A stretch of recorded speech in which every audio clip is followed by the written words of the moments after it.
Hi friends, मैं अमित कुमार आज अपने संस्थान जीएस विजन की तरफ से इतिहास का डिस्कशन लेकर के आया हूँ। यह जो है बिहार दरोगा मेन ऑनलाइन रेगुलर टेस्ट, जी हाँ, मेन ऑनलाइन रेगुलर टेस्ट 3 का डिस्कशन है। आइए प्रश्नों पर चर्चा करते हैं। पहले सवाल पे 36 नंबर सवाल, होयसल स्मारक पाए जाते हैं हलेबीडु और बेलूर में। जी हाँ, होयसल यादवों की शाखा थी। होयसल वंश का संस्थापक विष्णुवर्धन था। होयसल वंश का संस्थापक विष्णुवर्धन था। कहा जाता है होयसल वंश की राजधानी द्वार समुद्र थी। होयसल वंश का संस्थापक विष्णुवर्धन था। वही अंतिम शासक बल्लाल तृतीय था। विष्णुवर्धन के द्वारा ही बेलूर में चेन्ना केशव मंदिर का निर्माण करवाया गया था। अगले प्रश्न पे चर्चा करते हैं। 37 नंबर सवाल, निम्नलिखित में कौन सा अधिनियम ईस्ट इंडिया कंपनी पर संसदीय नियंत्रण की शुरुआत का प्रतीक है? Pitt's India act 1784।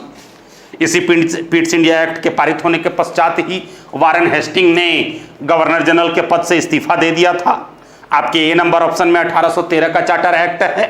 चाय तथा चीन के साथ व्यापार बना रहा, परंतु भारत के साथ पूर्णतः व्यापार समाप्त हो गया।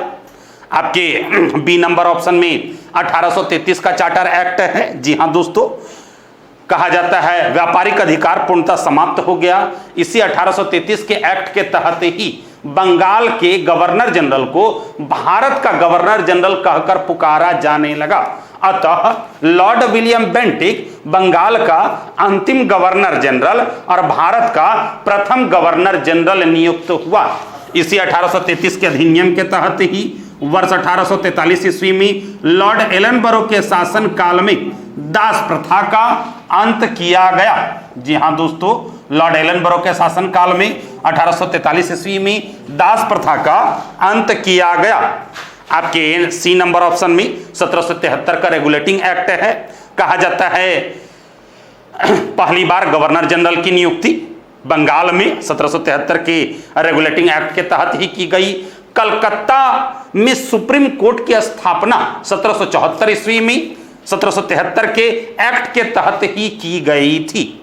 आइए अगले प्रश्न पर चर्चा करते हैं।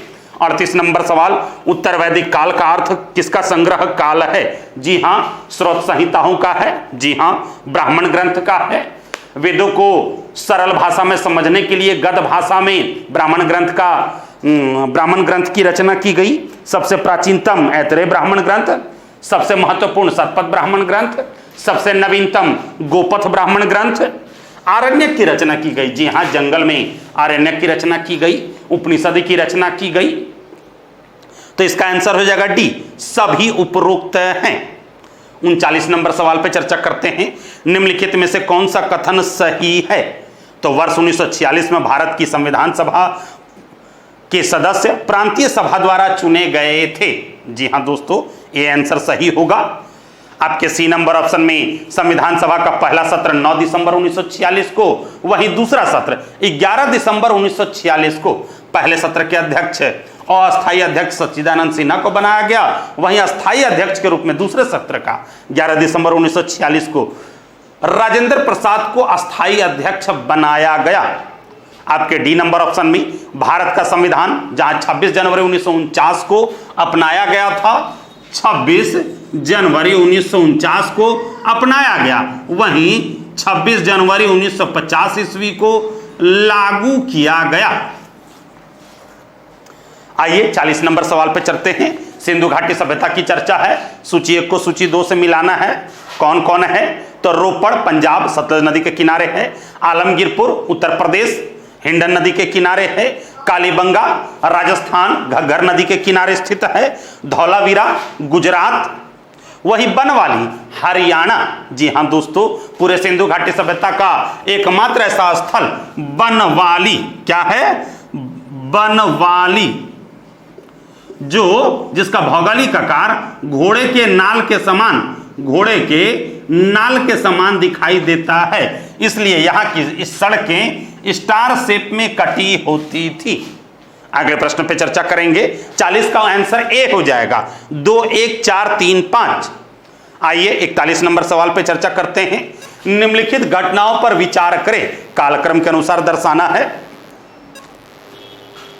न्यायाधीश किंग्सफोर्ड के जीवन पर हत्या का प्रयास, तो 8 अप्रैल 1908 ईस्वी को खुदीराम बोस के द्वारा मुजफ्फरपुर बम कांड हुआ था। 8 अप्रैल 1908 ईस्वी को मुजफ्फरपुर में खुदीराम बोस के द्वारा किंग्सफोर्ड की हत्या का प्रयास किया गया था। जिला मजिस्ट्रेट जैक्सन की हत्या 21 दिसंबर 1909 को अनंत कन्हारे के द्वारा करने का प्रयास किया गया था। सतारा षड्यंत्र 1907 में हुआ था। वहीं लेफ्टिनेंट एम हस्ट की हत्या 22 जून 1897 ईस्वी को हुई थी। अतः उत्तर 41 का डी होगा, 4, 3, 1, 2। अगले प्रश्न पे चर्चा करेंगे। 42 नंबर सवाल, भारत में लॉर्ड डलहौजी का निम्नलिखित में से किसमें योगदान था? रेलवे, जी हां, 16 अप्रैल 1853 ईस्वी को बंबई से थाने के बीच चली थी, 34 किलोमीटर। आधुनिक डाक प्रणाली की शुरुआत कराची शहर में डाक सेवा की शुरुआत की गई थी 1854 में। डाक सेवा की शुरुआत 1854 कराची से हुआ था। वहीं तार सेवा की शुरुआत कहा जाता है 1852 ईस्वी में तार सेवा की शुरुआत की गई। आपके 3 नंबर में, तो अतः उत्तर हो जाएगा 42 का सी, 1, 2, 4। वहीं 3 नंबर में भारतीय सांख्यिकी सर्वेक्षण, तो कहा जाता है पीसी महालनोबिस समिति की अनुशंसा पर वर्ष 1931 ईस्वी में। जी हां, पीसी महालनोबिस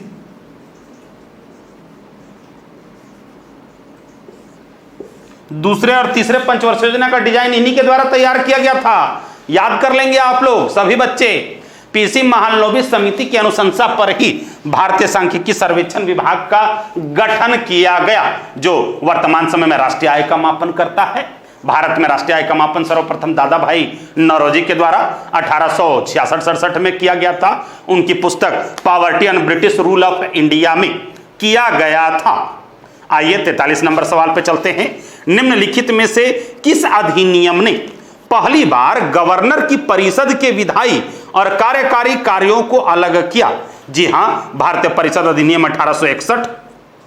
इसी अधिनियम के तहत अगर कहा जाए तो गवर्नर जनरल को अध्यादेश जारी करने का अधिकार प्रदान किया गया। गवर्नर जनरल को अध्यादेश जारी करने का अधिकार 1861 के अधिनियम के तहत ही दिया गया। आपके सी नंबर ऑप्शन में 1853 का चार्टर एक्ट, जिसके तहत प्रतियोगिता परीक्षा की शुरुआत की गई और पदों पर भर्ती के लिए प्रतियोगिता परीक्षा की शुरुआत की गई। आइए 44 नंबर सवाल पे चर्चा करते हैं। निम्नलिखित युग्मों में से कौन सही सुमेलित नहीं है? वाइकोम सत्याग्रह 1924-25 में हुआ था केरल में। अरोविपुरम आंदोलन 1902 में हुआ था, नारायण गुरु के द्वारा चलाया गया था। नारायण गुरु का नारा था एक जाति और एक धर्म। जस्टिस आंदोलन 1916 में हुआ था मुदालियर के नेतृत्व में। पीसी मुदालियर के नेतृत्व में 1916 में जस्टिस आंदोलन हुआ था। वहीं डी नंबर असहयोग आंदोलन 1920-22 महात्मा गांधी के नेतृत्व में हुआ था। तो उत्तर सी हो जाएगा। ईवी रामस्वामी नायकर नहीं होंगे। जस्टिस आंदोलन के प्रणेता पीसी मुदालियर थे 1916। अगले प्रश्न पे चर्चा करते हैं। 45 नंबर सवाल, चंपारण सत्याग्रह वर्ष 1917 में हुआ था, मिलान करना था। प्रथम सविनय अवज्ञा आंदोलन था गांधी जी का। जून 1918 में अहमदाबाद मिल मजदूर आंदोलन, प्रथम बार भूख हड़ताल पर बैठे थे गांधी जी। अनुसुईया बेन ने गांधी जी के साथ कदम से कदम मिलाकर महत्वपूर्ण भूमिका निभाई थी। खेड़ा सत्याग्रह सितंबर 1918 प्रथम असहयोग आंदोलन था। वहीं रॉलेट सत्याग्रह प्रथम सामूहिक हड़ताल की शुरुआत 1919 में ही रॉलेट सत्याग्रह के तहत ही हुई थी। रॉलेट एक्ट का गठन अगर कहा जाए तो 19 मार्च 1919 ईस्वी को हुआ था तथा गांधी जी के द्वारा रॉलेट एक्ट के विरोध में ही 6 अप्रैल 1919 ईस्वी को रॉलेट सत्याग्रह किया गया था, विरोध किया गया था रॉलेट एक्ट का। तो उत्तर हो जाएगा 45 का बी, 3, 1, 4, 2। अगले प्रश्न पे चर्चा करते हैं। 46 नंबर सवाल, निम्नलिखित युग्मों पर विचार करें। तो पहला, कानपुर से नाना साहब ने लड़ा था, कैंपबेल के द्वारा पराजित किया गया था। वहीं लखनऊ से बेगम हजरत महल, इनको भी कैंपबेल ने पराजित किया था। बिहार से कुंवर सिंह, इनको जनरल आयर और टेलर के द्वारा पराजित किया गया। वहीं बागपत से शाहमल ने युद्ध किया था, जिसे निकलसन के द्वारा पराजित किया गया। तो उत्तर हो जाएगा 2 और 4। 2 और 4 सही है। लखनऊ से बेगम हजरत महल और बागपत से शाहमल। आइए 47 नंबर सवाल पे चर्चा करते हैं। बनारस हिंदू विश्वविद्यालय की स्थापना, BHU की स्थापना 1916 ईस्वी में मदन मोहन मालवीय के द्वारा हुई थी। राजधानी परिवर्तन 1911 में हुआ था। 1912 में स्थापित हुआ था, दिल्ली राजधानी बनी। सैंडलर आयोग का गठन 1917 ईस्वी में हुआ था। कलकत्ता विश्वविद्यालय की आंतरिक गड़बड़ी को ठीक करने के लिए जॉन सैंडलर की अध्यक्षता में सैंडलर आयोग का गठन किया गया। इस सैंडलर आयोग में 2 भारतीयों को शामिल किया गया था, डॉक्टर जियाउद्दीन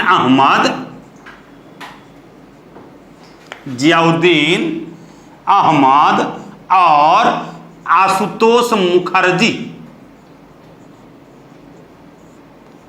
सॉरी, डॉक्टर लखिया मैं भूल गया, आशुतोष मुखर्जी को शामिल किया गया। सैंडलर आयोग में डॉक्टर जियाउद्दीन अहमद और आशुतोष मुखर्जी को शामिल किया गया। और रॉलेट एक्ट का गठन 1919 में हुआ था। कहा जाए तो जहां 19 मार्च 1919 ईस्वी को रॉलेट एक्ट का गठन किया गया, 19 मार्च 1919 ईस्वी को सिडनी रॉलेट की अध्यक्षता में रॉलेट एक्ट का गठन किया गया। तो उत्तर हो जाएगा 2, 1, 3, 4।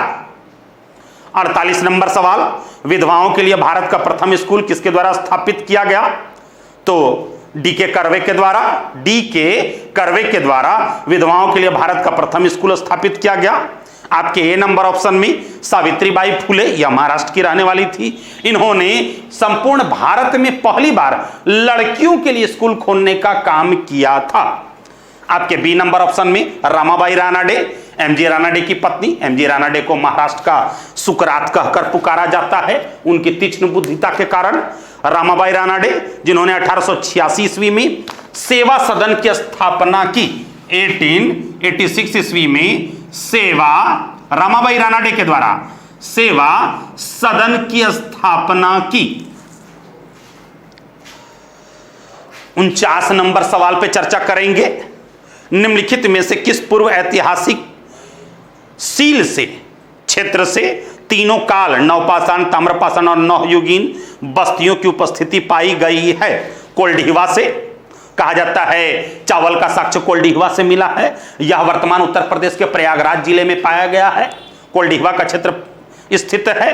कहा जाता है घोड़े की हड्डी इसी स्थल से प्राप्त हुई है, कोल्डिहिवा से। पिकलीहल, यह कर्नाटक में स्थित है, नवपाषाणकालीन बस्ती। बुर्जहोम, मानव के साथ साथ कुत्ते को दफनाने का काम बुर्जहोम में किया गया, यह कश्मीर में स्थित है। पायमपल्ली, यह तमिलनाडु के वेल्लोर जिले में स्थित है, यह भी नवपाषाणकालीन बस्ती है। अगले प्रश्न पे चर्चा करते हैं। 50 नंबर सवाल, सिंधु घाटी सभ्यता कहा जाता है 12,99,600 वर्ग किलोमीटर क्षेत्र से बढ़कर के 15,06,000 वर्ग किलोमीटर क्षेत्र पर फैल गई। पूरब से पश्चिम अगर कहा जाए तो 1100 किलोमीटर, उत्तर से दक्षिण 1600 किलोमीटर का क्षेत्र विस्तृत था। सिंधु घाटी सभ्यता की पशुपति मुहरों पर निम्नलिखित में से किस जानवर की पहचान नहीं की गई थी? शेर की।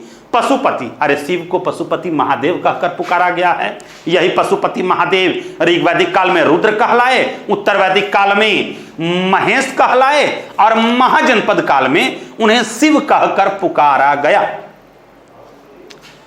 51 नंबर सवाल, निम्नलिखित पल्लव शासकों में से किसने मामल्लपुरम के बंदरगाह का निर्माण करवाया था? नरसिंह वर्मन प्रथम। जी हां, जिसने उत्तरापथ स्वामी की उपाधि धारण की, जिसका शासनकाल 630 ईस्वी से लेकर के 668 ईस्वी तक रहा। पल्लव वंश का संस्थापक सिंह विष्णु था। पल्लव वंश का संस्थापक सिंह विष्णु था। 575 ईस्वी में। अब पल्लव वंश का अंतिम शासक अपराजित था। पल्लव वंश का अंतिम शासक अपराजित था। आपके ए नंबर ऑप्शन में महेंद्र वर्मन प्रथम, यह भी पल्लव शासक था, जिसका शासनकाल 600 ईस्वी से लेकर के 630 ईस्वी तक रहा। आपके सी नंबर ऑप्शन में महेंद्र वर्मन द्वितीय, इसका भी शासनकाल 668 से लेकर के 670 ईस्वी तक रहा। आपके डी नंबर ऑप्शन में नरसिंह वर्मन द्वितीय, इसका भी शासनकाल 680 से लेकर के 720 ईस्वी तक रहा। आइए 52 नंबर सवाल पे चर्चा करते हैं। जैन धर्म के त्रिरत्न में निम्नलिखित में से कौन शामिल है? तो सम्यक ज्ञान, सम्यक चरित्र और सम्यक वाक्य, ये तीन चीज। तो आंसर सी हो जाएगा 1, 3, 4। सॉरी, सम्यक ज्ञान, सम्यक चरित्र और सम्यक दर्शन। अतः उत्तर 1, 3, 4 हो जाएगा। अगले प्रश्न पे चर्चा करते हैं। तीन संगम या तमिल कवियों का एक मिलन निम्नलिखित में से किसके संरक्षण में बुलाई गई? तो पांड्य वंश के संरक्षण में बुलाया गया था। पांड्य वंश का संस्थापक कुडगोन था। सबसे प्रतापी राजा अगर कहा जाए तो वीर पांड्य और सुंदर पांड्य थे। चेर वंश का संस्थापक उदयनजेरल था। चेर की पहली बार चर्चा अशोक के 12वें शिलालेख में मिलती है। चोल वंश का संस्थापक विजयालय था। अंतिम शासक राजेंद्र तृतीय, परांतक प्रथम, राजराज प्रथम, राजेंद्र प्रथम जैसे प्रतापी राजा हुए। अगले प्रश्न पे चर्चा करते हैं। 54 नंबर सवाल, निम्नलिखित विदेशी यात्रियों में से किसने गंगा की घाटी को ब्राह्मणवाद की भूमि कहा था? फाहियान, जिन्होंने यह चंद्रगुप्त द्वितीय के दरबार में आया था, इसने फा कु की या फू को जी नामक पुस्तक की रचना की। गुप्तकालीन सामाजिक, आर्थिक, राजनीतिक और धार्मिक स्थिति की चर्चा फाकुकी या फुकोजी में मिलती है। आपके ए नंबर ऑप्शन में मेगास्थनीज, जिसने इंडिका नामक पुस्तक की रचना की, चंद्रगुप्त मौर्य के दरबार में आया था। इसने भारतीय समाज को 7 वर्गों में विभाजित किया। मथुरा को पहली बार मेथोरा कहकर पुकारने का काम मेगास्थनीज के द्वारा ही किया गया था। आपके बी नंबर ऑप्शन में मार्को पोलो, यह इटली का यात्री था। मध्यकालीन यात्रियों का राजकुमार, एक बार याद रखेंगे, यात्रियों का राजकुमार हेनसांग को कहा जाता है। मध्यकालीन यात्रियों का राजकुमार मार्को पोलो को कहकर पुकारा जाता है, जो इटली यात्री था। पांड्य वंश के शासनकाल में आया था। वीर पांड्य और सुंदर पांड्य के दरबार में आया था। आपके सी नंबर ऑप्शन में टॉलमी मिस्र का यात्री था। प्रसिद्ध भूगोलविद था, भूगोल की जानकारी रखता था। भूगोल पर आधारित उसने पुस्तक भी लिखी, जियोग्राफिका। अल्मागेस्ट, यह सब उसकी भूगोल पर आधारित पुस्तक है। अगले प्रश्न पे चर्चा करते हैं। 55 नंबर सवाल, अंतिम सवाल है। भारत के सांस्कृतिक इतिहास के संदर्भ में शब्द संधार, निराधार और सर्वतोभद्र निम्नलिखित में से किसके साथ संबंध है? शास्त्रीय संगीत से। पहली बार शास्त्रीय संगीत की चर्चा सामवेद में की गई है। 7 सुरों का उल्लेख सामवेद में किया गया है और सामवेद के पश्चात भारत मुनि की पुस्तक नाट्य शास्त्र में संगीत के 7 सुरों का उल्लेख किया गया है। धन्यवाद दोस्तों। जीएस विजन परिवार का अगर डिस्कशन आपको अच्छा लगे तो इसे ज्यादा से ज्यादा लाइक करें, सब्सक्राइब करें और दोस्तों के बीच शेयर करें। तो अभी मैंने बताया था कि प्रश्न पूछ के आ रहा है कि रूपांतरित चट्टानों के संबंध में निम्नलिखित में से कौन सा कथन या युग्म सही नहीं है? तो क्ले जो है ये स्लेट से रिलेटेड है, याद रखना है। यानी याद रखना है मूल चट्टान कौन है? क्ले, और इसका रूपांतरित कौन हो गया? तो रूपांतरित चट्टान को कहते हैं स्लेट। बलुआ पत्थर का इस्तेमाल लाल किला बनाने में किया गया था, याद रखिएगा। तो आपसे पूछा जाएगा कि बलुआ पत्थर किसका उदाहरण है? तो बलुआ पत्थर जो है ये अवसादी चट्टान का उदाहरण है। किसका? अवसादी चट्टान का उदाहरण है, ये आप याद रखिएगा। तो यहां पर बी नंबर गलत है, बलुआ पत्थर लिख दिया संगमरमर, तो संगमरमर नहीं होगा, याद रखिएगा, ठीक है। क्योंकि संगमरमर जो है ये चूना पत्थर का रूपांतरण है। संगमरमर अगर पूछा जाएगा तो ये किसका है? चूना पत्थर का। संगमरमर जो है ये रूपांतरण किसका है? चूना पत्थर का। किसका? चूना पत्थर का। इसलिए याद रखिएगा यहां पर जो आपका 56 नंबर का क्वेश्चन है वो बी गलत है, ठीक है। चूना पत्थर का रूपांतरण कौन है? तो याद रखिएगा संगमरमर, ठीक है। तो ये हो गया। ग्रेनाइट नीस का उदाहरण है। ग्रेनाइट का संबंध किससे? नीस से, ये भी सही है। और उसके बाद सेल जो है ये शिष्ट का है। सेल क्या है?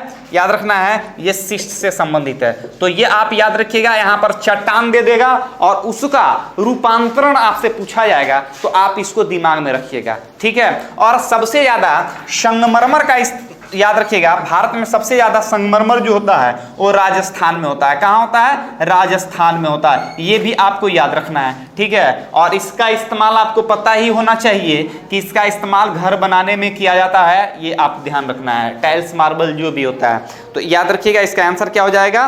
बी। गलत कह रहा है। चलिए, राजस्थान याद रखिएगा क्षेत्रफल के दृष्टिकोण से देश का सबसे बड़ा राज्य भी है, ठीक है। कौन? राजस्थान। अब यहाँ क्या कह रहा है कि देखिए कि राजस्थान में, हाँ, राजस्थान के मरुस्थलों में संबंध में धैर्यण शब्द क्या अर्थ क्या होता है? देखिए होता क्या है वहां पर, कभी आप जाइएगा जैसलमेर, बीकानेर, बाड़मेर जाएंगे तो वहां पर थार मरुस्थल है, ठीक है। और अब जाएंगे तभी जब आप मान लीजिए वहां कोई नौकरी वगैरह या फिर घूमने के व्यू से जाएंगे तो वहां पर आपको देखने को मिलेगा, ठीक है। खास करके बीएसएफ वाले लोग जो हैं वो रोज देखते हैं, क्योंकि उनका जो है ना ड्यूटी जो है वहीं पर रहता है, ठीक है, राजस्थान में। तो होता क्या है कि देखिएगा वहां पर कभी कभी रोज होता क्या है कि आज देखिएगा कि वहां पर बालू का पहाड़ है, जिस साइड ऊपर उठ गया है, और फिर कल जाइएगा कुछ देर के बाद जाइएगा तो वहां पर समतल हो जाता है, ठीक है।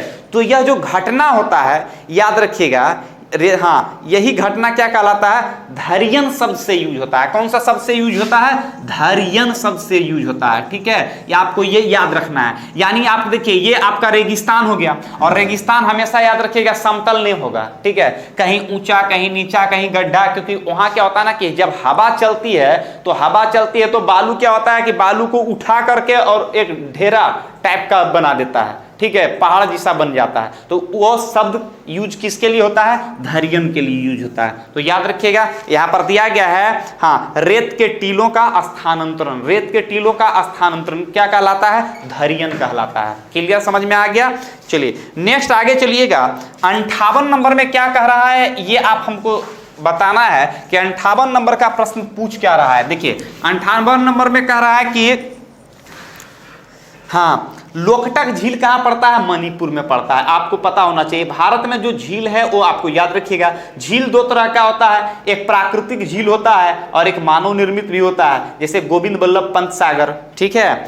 तो यहाँ पर दिया गया है कि कौन खारे पानी का झील है, तो याद रखिएगा डेंगाना झील। कौन? डेंगाना झील याद रखिएगा। जबकि विश्व में सबसे बड़ा झील जो है लगभग 3,71,000 वर्ग किलोमीटर में फैला हुआ है विश्व का सबसे बड़ा झील, जिसका नाम है कैस्पियन सागर। क्या है? कैस्पियन सागर है, ये आप याद रखिएगा। जबकि सेकेंड नंबर में जो आता है वो लेक सुपेरियर का आता है। किसका? लेक सुपेरियर का, आप याद रखिएगा। और थर्ड नंबर में आता है लेक विक्टोरिया का। किसका? लेक विक्टोरिया का, जो मीठे पानी का झील है। आपको ये दिमाग में रखना है, जो मध्य अफ्रीका कंटिनेंट में पड़ता है, जिसको लेक विक्टोरिया के नाम से जानते हैं, ठीक है। तो ये आप याद रखिएगा। और ये 0 डिग्री अक्षांश के आसपास झील है, ठीक है। और इसी झील से आपको पता होना चाहिए कि विश्व की सबसे बड़ी नदी जो है नील का उद्गम स्थल भी है, जिसको लेक विक्टोरिया के नाम से जानते हैं। तो पहला कौन हो गया विश्व में सबसे बड़ी झील? कैस्पियन सागर। दूसरा कौन हो गया? Lake superior. तीसरा कौन हो गया? विक्टोरिया। विक्टोरिया कहाँ है? तो आपको पता होना चाहिए कि ये पड़ता है अफ्रीका में। तो कंफर्म, कहीं इसमें दिक्कत नहीं होना चाहिए आपको। और विश्व का सबसे गहरा झील जो है, जिसको बैकाल झील कहते हैं, और यह बैकाल झील रूस का साइबेरिया क्षेत्र में पड़ता है। रूस के साइबेरिया क्षेत्र में पड़ता है, जिसको बैकाल कहते हैं। तो आपको क्लियर हो गया। चलिए नेक्स्ट हम लोग 59 नंबर का प्रश्न देखेंगे। दिया गया है कि निम्न में से कौन सी गंगा की सहायक नदी नहीं है? तो याद रखिएगा अलकनंदा, मंदाकिनी और धौली गंगा। और लास्ट में दिया गया मूसी। तो याद रखिएगा मूसी जो है ना, ये आप हैदराबाद का नाम सुने होंगे, ठीक है। वो मूसी नदी के किनारे बसा हुआ है। तो आपसे पूछा जाएगा कि मूसी किसकी सहायक नदी है? तो याद रखिएगा ये कृष्णा की सहायक नदी है। जैसे भीमा, तुंगभद्रा, मूसी, अमरावती, दूध गंगा, ये सब याद रखना है, ठीक है। दूध गंगा, घाट प्रभा, माल प्रभा, कोयना, ये सभी याद रखिएगा। ये सभी किसका है? कृष्णा की सहायक नदी है। किसकी सहायक नदी है? कृष्णा का। तो पता चल गया कि कृष्णा की कौन कौन सी सहायक नदी है। तो यहां पर मैंने बताया, पूछ देगा भीमा किसकी सहायक नदी है, तुंगभद्रा किसकी सहायक नदी है, जवाब दीजिएगा कृष्णा, अमरावती, कोयना, पंचगंगा, दूधगंगा, ये सब किसकी सहायक नदी है? तो याद रखिएगा ये सभी कृष्णा की सहायक नदी है। तो कभी कभी सहायक नदी भी आपसे पूछ देगा, कोई भी सहायक नदी पूछ देगा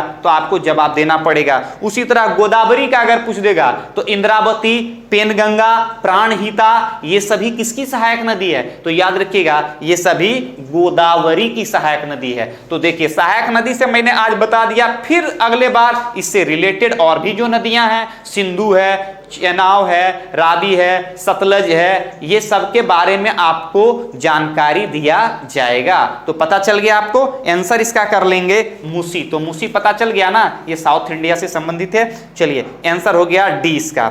चलिए उसके बाद दिया गया सेंगे खबब। सेंगे खबब निम्नलिखित नदी का नाम है। देखिए कहीं कहीं नदी का नाम हमेशा याद रखिएगा, जैसे गंगा नदी का जो नाम है या ब्रह्मपुत्र का जो नाम है वो भारत में कुछ है, दूसरे देश में कुछ है, नाम बदलते रहता है, क्षेत्र पर भी नाम बदल जाता है। तो याद रखिएगा सेंगे खबब निम्नलिखित नदी का नाम है। किसका नाम है? तो याद रखिएगा सिंधु का। किसका? सिंधु। और सिंधु जल समझौता भी हुआ था 1960 के दशक में, ठीक है, कि कितना पानी पाकिस्तान यूज करेगा और कितना पानी भारत यूज करेगा। तो आपको ये पता होना चाहिए, ठीक है। और अभी हाल फिलहाल याद रखिएगा एक परियोजना का भी शुभारंभ किया गया है, खास करके जम्मू कश्मीर में, जिसको सलाल परियोजना कहते हैं। तो आप बताइएगा कि सलाल परियोजना जो है वो किस नदी पर से संबंधित है, किस नदी का प्रोजेक्ट है? तो सलाल परियोजना जो है ये चेनाब नदी से संबंधित है। किससे?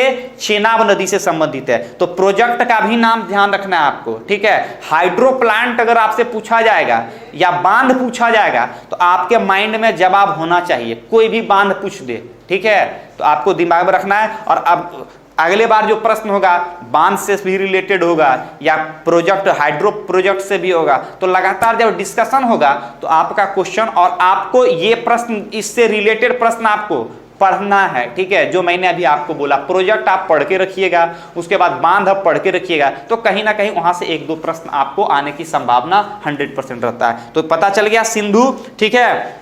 चलिए उसके बाद नेक्स्ट है, हाँ दिया गया है 62 में, हम लोग देखेंगे 62 क्या कह रहा है।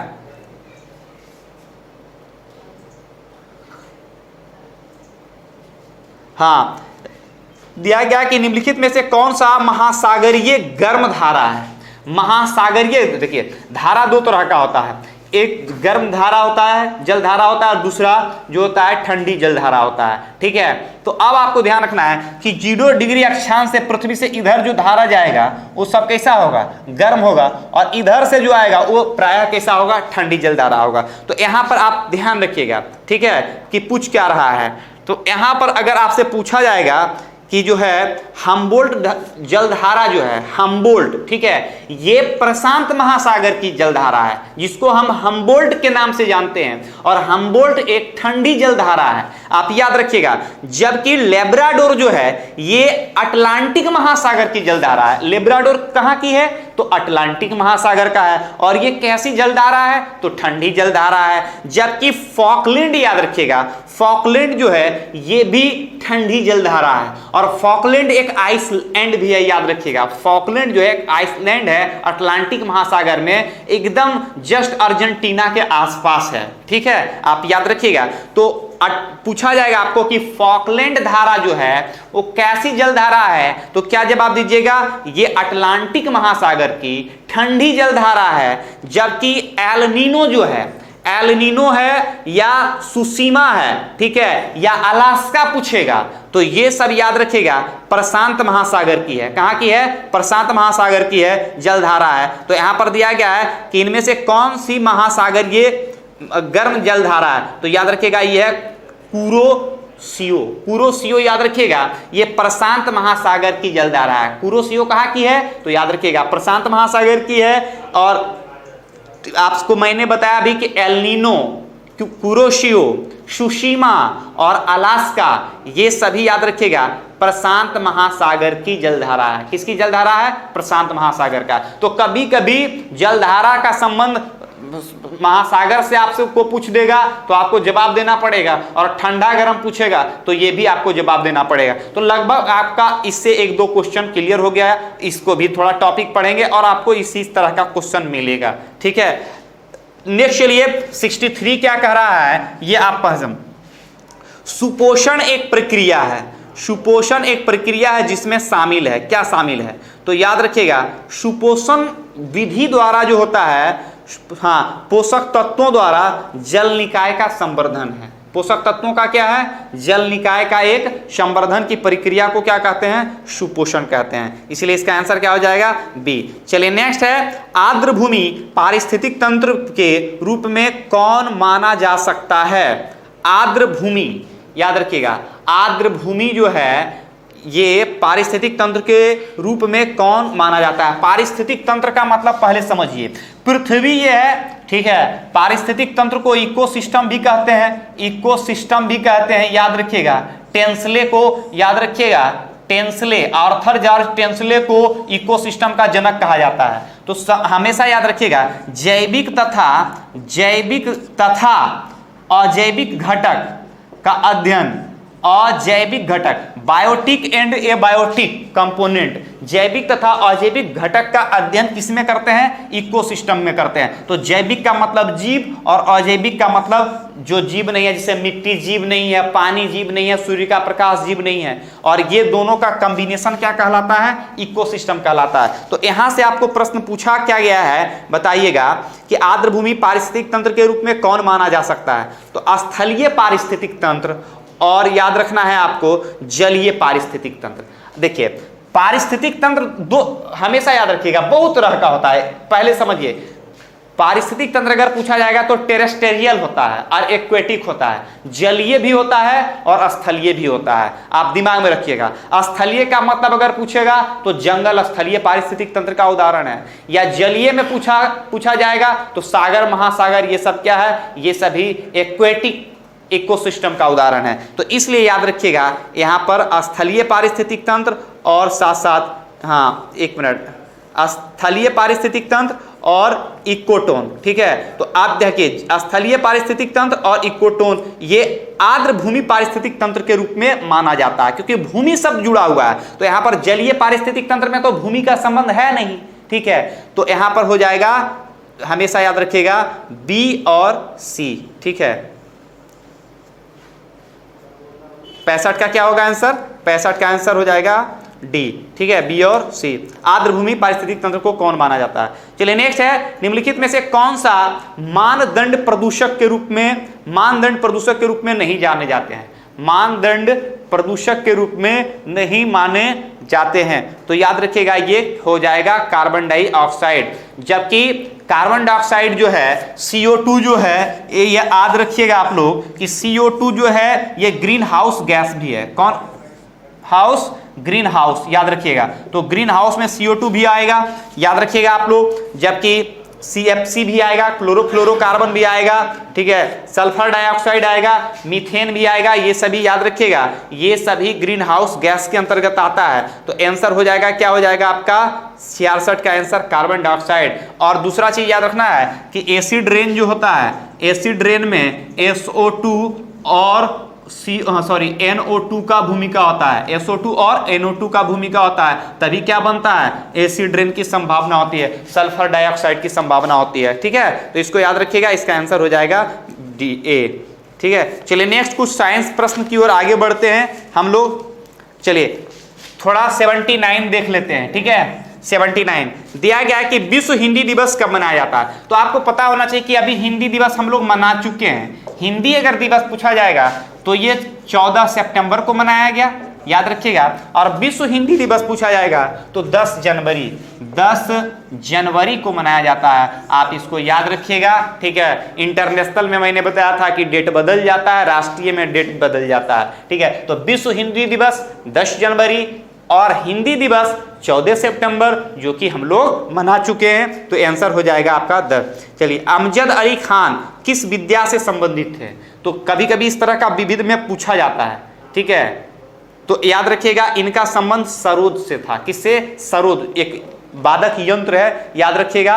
जैसे बिस्मिल्लाह खान जो है, शहनाई से बिस्मिल्लाह खान का संबंध, जाकिर एक हुसैन साहब जो थे उनका संबंध किससे है, जाकिर हुसैन, तबला वादक नाम सुना होगा आपने, ठीक है, तबला से रिलेटेड है, ठीक है। तो इस तरह से याद रखना है। पंडित रविशंकर का आपने नाम सुना होगा, ठीक है, वो क्या बजाते थे, कमेंट में लिखिएगा। तो इस तरह से वादक का नाम कभी कभी पूछा जा सकता है आपसे, ठीक है, जो आपको बता दिया गया। तो सरोद एक क्या है, वादक है। चलिए आगे हम लोग बात करेंगे कुछ नेक्स्ट प्रश्न की ओर।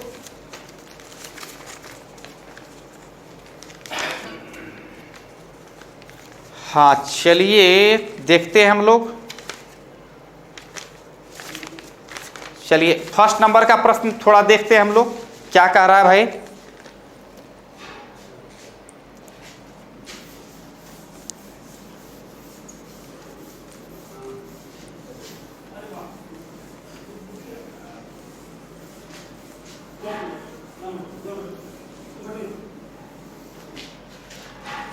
हाँ अच्छा चलिए ऊपर वाला पॉलिटी वाले सर बताएंगे। 2 नंबर से हम लोग प्रश्न देखेंगे। दिया गया है 2 नंबर में, हाल ही में समाचारों में रहा चैमवेचर द्वीप, चैमवेचर द्वीप, द्वीप मतलब जो जिसके चारों तरफ पानी हो उसको द्वीप कहते हैं। जैसे अंडमान निकोबार है, ठीक है, या कोई भी जापान है, फिलीपींस है, इंडोनेशिया है, ये द्वीप के उदाहरण है, ठीक है। तो दिया गया है निम्नलिखित में से किससे संबंधित है, तो ये याद रखिएगा, एक गहनतम, गहनतम, गहनतम का मतलब गहरा, ठीक है, गहनतम महासागरीय क्या है, महासागरीय गर्त का उदाहरण है।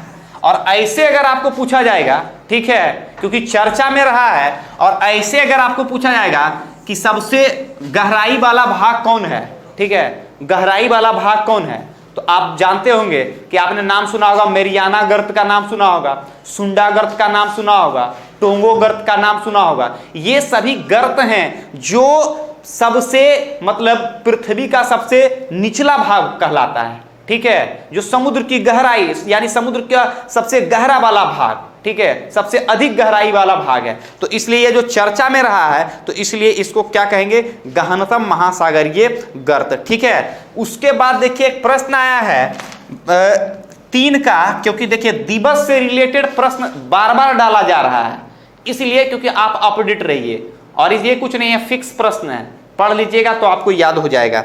देखिए मास्क जो है, मास्क आज से पहले जानवर पहनता था, लेकिन आप देखे होंगे कि जानवर को मास्क पहनाया जाता था जब खिला दिया जाता था। लेकिन वर्तमान समय में कोरोना जो है लोगों को जीने के लिए सिखा दिया, समझ रहे हैं। जो आज वर्तमान समय में लोगों का जो दिनचर्या गड़बड़ था कि हम ये चीज नहीं खाएंगे, ये नहीं चीज खाएंगे, कोरोना सबको घास पात खिलाने के लिए सिखा दिया।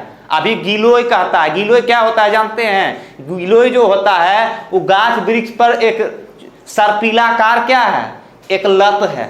जब लात पत खिलाने के लिए सिखा दिया कोरोना, तो याद रखिएगा कि वर्तमान समय में आपको हमेशा अपने स्वास्थ्य के प्रति जो है सतर्क रहना है, ठीक है। साग सब्जी फल दूध ये सब खूब खाना है, मुर्गा मुर्गी ये सब कम खाना है, ठीक है। अगर नॉनवेज खाते हैं तो सप्ताह में आप 1 बार खा सकते हैं, ठीक है, लेकिन ये सब पर ज्यादा ध्यान रखना है, ठीक है, ताकि आपका इम्यूनिटी पावर जो है वो मजबूत रहे। तो मास्क दिवस याद रखिएगा, मास्क दिवस सबसे पहले कौन सा राज्य मनाया है, उस राज्य का नाम है कर्नाटक, कर्नाटक, ठीक है, याद रखिएगा कर्नाटक राज्य। तो आंसर इसका हो जाएगा कर्नाटक। उसके बाद दिया गया हाल ही में 4 नंबर देखिए प्रश्न, हाल ही में कुबटवेक बोरोनोव ने किस देश के प्रधानमंत्री के रूप में नियुक्त किया गया है। अच्छा प्रश्न है, क्योंकि देखिए प्रधानमंत्री और राष्ट्रपति, ठीक है, आपको याद। अच्छा बताइए अभी प्रधानमंत्री कौन है श्रीलंका के, देखिए कल परसों बने हैं, ठीक है, और उनके भाई जो हैं, ठीक है, नाम सुने होंगे, गोटबाया राजपक्षे और महिंद्रा राजपक्षे। तो श्रीलंका के भी वर्तमान प्रधानमंत्री कौन है, जो 1-2 दिन पहले की मैं समाचार बता रहा हूं आपको, वर्तमान जो प्रधानमंत्री हैं वो हैं महिंद्रा राजपक्षे। कौन है, महिंद्रा राजपक्षे, ठीक है। तो इस तरह से रिलेटेड याद रखिएगा। तो ये है किर्गिस्तान के प्रधानमंत्री। कहाँ के हैं? किर्गिस्तान। और किर्गिस्तान एक ऑलरेडी लैंडलॉक देश है जो रसिया से कटकर बना था, तो याद रखिएगा किर्गिस्तान। क्लियर हो गया? चलिए, तुर्की के पता होगा प्रधानमंत्री का नाम। नेक्स्ट है 5 नंबर दिया गया है, हाँ, कालरा एंड द सन। ठीक है, कालरा एंड द सन के लेखक कौन है? ठीक है, तो याद रखिएगा इनके लेखक हैं काजुगियो, हाँ, काजुओ इशिगुरो, जो एक साहित्यकार हैं, बहुत बड़े साहित्यकार हैं, याद रखना है, इसलिए इसका आंसर हो जाएगा काजुओ इशिगुरो। ठीक है, नेक्स्ट दिया गया 2011 जनगणना के आधार पर। ठीक है, क्योंकि अभी जो आपका प्रश्न पूछा जाएगा 2020 से 21 तक, वो 2011 जनगणना को ही लिया जाता है। ठीक है, देखिए करंट में अभी क्या जनसंख्या है वो अभी नहीं पूछेगा, जब भी पूछेगा तो 2011 जनगणना के आधार पर ही कोई डाटा पूछ सकता है। तो दिया गया है 2011 जनगणना के आधार पर बिहार के उस जिला का नाम बताइए जहां न्यूनतम दशकीय जनसंख्या की वृद्धि हुई है। तो याद रखिएगा ये जिला है आपका गोपालगंज। कौन जिला है? गोपालगंज। याद रखिएगा सीवान और मोतिहारी के बगल में। ठीक है, जिला का नाम क्या है? गोपालगंज। ठीक है, तो यहां पर आंसर हो जाएगा गोपालगंज। ठीक है, और एक चीज आपको बताना है कमेंट बॉक्स में कि हाल फिलहाल जो है, ठीक है, एक किसान से संबंधित जो है एक ट्रेन चलाया गया है, पहली बार वो ट्रेन चलाया गया है, और वो बिहार के कहां से चलाया गया है? ठीक है, बिहार यानी किसान से उत्पादित प्रोडक्ट को भेजा गया है। ठीक है, बिहार से कहां से भेजा गया है, और आप जहां रहते हैं वहीं से आसपास से भेजा गया है, और कमेंट में बताइएगा कि बिहार से कहां से भेजा गया और कहां गया है वो ट्रेन। ठीक है, ये कमेंट में बताइएगा, अगली बार जरूर आपको मैं बताऊंगा। तो इसका आंसर हो जाएगा हाँ। चलिए नेक्स्ट आगे बढ़िए।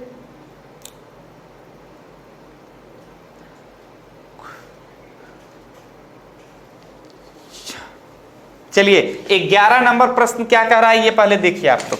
ठीक है, संप्रति, अच्छा प्रश्न है, संप्रीति जो है सैन्याभ्यास, याद रखिएगा ये किससे रिलेटेड है? तो याद रखिएगा बांग्लादेश से। ठीक है, उसके बाद समुद्र लक्ष्मण यह है मलेशिया से, बोल्ड कुरुक्षेत्र यह है सिंगापुर से, और सूर्य किरण का संबंध किससे होगा? तो याद रखिएगा सूर्य किरण का संबंध कहां से होगा? बताइए, कमेंट में बताइएगा, मैं ऑप्शन देता हूं। ठीक है, कि सूर्य किरण का संबंध जो है ये श्रीलंका से है, या फिर इंडोनेशिया से है, या फिर थाईलैंड से है, कहां से हो सकता है?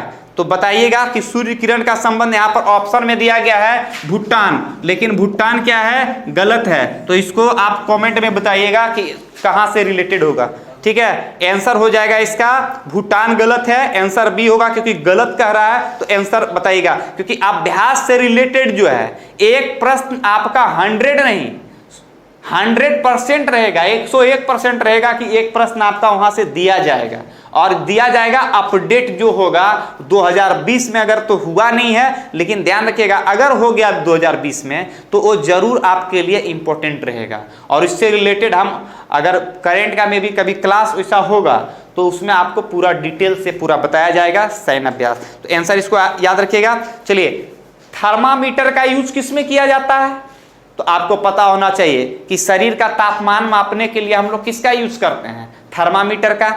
ठीक है, और सेल्सियस और फ़ारेनहाइट में आप पता ही होगा कि सेल्सियस और फ़ारेनहाइट में हमारे शरीर का तापमान जो है 37 है। ठीक है, उससे अगर अधिक बढ़ जाता है तो हमको क्या हो जाता है? बुखार हो जाता है, फीवर हो जाता है। तो याद रखिएगा यहाँ दिया गया है कि जब बैरोमीटर का पाठ्यांक धीरे धीरे ऊपर जाता है, जैसे पाठ्यांक मतलब मापने वाला, ठीक है, तो धीरे धीरे ऊपर जा रहा है, तो धीरे धीरे ऊपर जा रहा है तो क्या होगा? याद रखिएगा। और एकाएक अगर गिर गया, देखिए धीरे धीरे ऊपर जा रहा है, ऊपर धीरे धीरे जा रहा है, तो क्या होगा?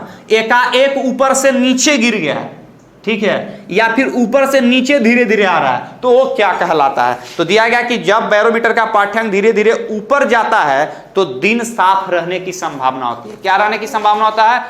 दिन साफ। और जब एकाएक नीचे गिर जाएगा तब क्या होगा? ये बताना है आपको। तो यहां पर जो आंसर दिया गया है कि दिन साफ रहने की संभावना। नेक्स्ट चलिए, द्रव्य का घनत्व बढ़ने पर, हाँ, केशिका नली जो है, ठीक है, ये क्या होगा, द्रव्य का जब घनत्व बढ़ेगा यानी डेंसिटी जब बढ़ेगा तो क्या होगा, तो याद रखिएगा डेंसिटी जब बढ़ता है, घनत्व जब बढ़ेगा तो किसी चीज का याद रखना है कि वो गति जो होगा वो क्या होगा, कम होगा डेंसिटी बढ़ने पर। तो याद रखिएगा कि द्रव्य का जब घनत्व बढ़ेगा तो केशिकत की नली में वह क्या होगा, ऊपर जो है वो कम चढ़ेगा, ऊपर क्या होगा, कम चढ़ेगा। और डेंसिटी अगर घनत्व कम रहेगा, डेंसिटी अगर कम रहेगा तो याद रहेंगे कि वो ऊपर क्या होगा, जल्दी से चढ़ेगा। ये आप याद रखिएगा।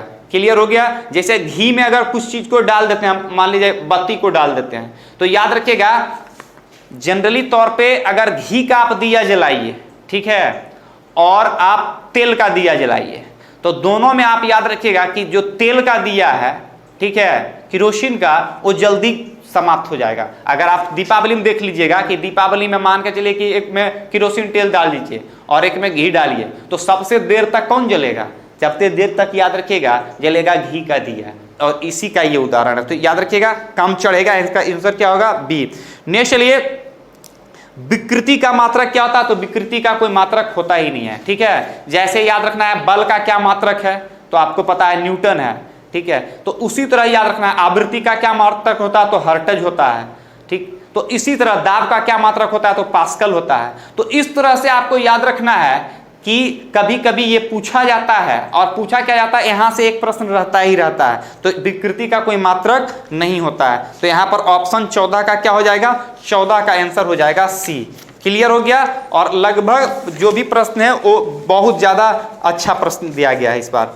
सरल लोलक का आवर्तकाल क्या होता है, सरल लोलक, सिंपल लोलक का जो होता है आवर्तकाल क्या होता है, तो याद रखना है सरल लोलक का जो आवर्तकाल, आवर्तकाल मतलब समझते हैं ना, लोलक मतलब क्या होता है, जैसे घड़ी देखते होंगे, तो आवर्तकाल का मतलब होता है कि ये घड़ी है, ठीक है। तो एक बार देखिए, एक बार यहां से लेकर के यहां से गया आए इस तरह का, तो इस काल को क्या कहते हैं, आवर्तकाल कहा जाता है, ठीक है। तो सरल लोलक का आवर्तकाल जो होता है ध्रुवों से अधिक विषुवत रेखा पर होता है, ध्रुवों से अधिक कहां होगा, विषुवत रेखा पर होगा, ठीक है। तो इसको याद रखिएगा, इसका आंसर डी। नेक्स्ट दिया गया है, एक थर्मामीटर बनाने में एक ऐसे तत्व का उपयोग किया जाता है, ऐसे भी ध्यान रखना है, थर्मामीटर में क्या यूज होता है, तो पारा यूज होता है। क्या होता है, पारा, ठीक है। तो थर्मामीटर बनाने में एक ऐसे तत्व का उपयोग किया जाता है जो जब गर्म या ठंडा किया जाए तो उसमें सामान परिवर्तन हो, क्या हो, सामान परिवर्तन हो। तो आप पता होना चाहिए कि थर्मामीटर में क्या यूज किया जाता है, पारा, ठीक है, छोटा छोटा व्हाइट कलर का होता है। तो आंसर याद रखिएगा, पारा। नेक्स्ट है, जल विश्लेषण पर स्टार्च देता है, क्या देता है, पहले तो स्टार्च समझना है और कार्बोहाइड्रेट समझना है, ठीक है, और सेलुलोज समझना है कि होता क्या है, ठीक है। तो यहां पर देखिए कि जो ग्लूकोज है वो सिंपल कार्बोहाइड्रेट है, उसको मोनोसैकराइड कहा जाता है। क्या कहा जाता है, मोनोसैकराइड। जैसे अगर आपसे पूछा जाएगा कि कार्बोहाइड्रेट कितना प्रकार का होता है, तो कार्बोहाइड्रेट याद रखिएगा टाइप ऑफ कार्बोहाइड्रेट, तो यहां पर कार्बोहाइड्रेट जो होता है ना वो 3 प्रकार का होता है, मोनोसैकराइड, डाइसैकराइड और पॉलीसैकराइड या ओलिगोसैकराइड कहते हैं, ठीक है।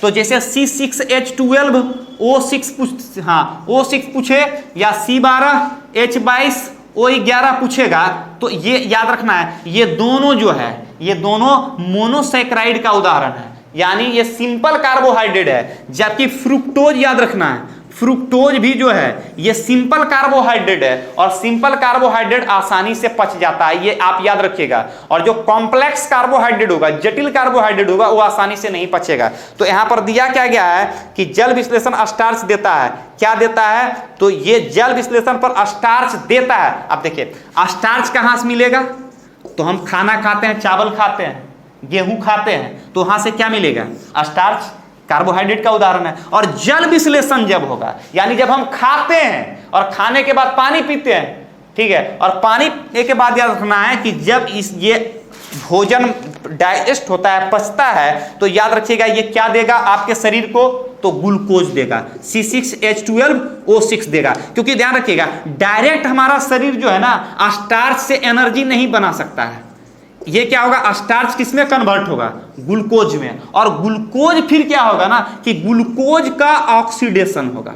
ऑक्सीडेशन किसका होगा, ग्लूकोज का होगा। ठीक है, तो इसको याद रखिएगा कि ऑक्सीडेशन ग्लूकोज का होगा। ग्लूकोज किसका पार्ट है, तो स्टार्च का पार्ट है, याद रखिएगा। तो यहां पर दिया गया है ग्लूकोज, ठीक है, याद रखिएगा।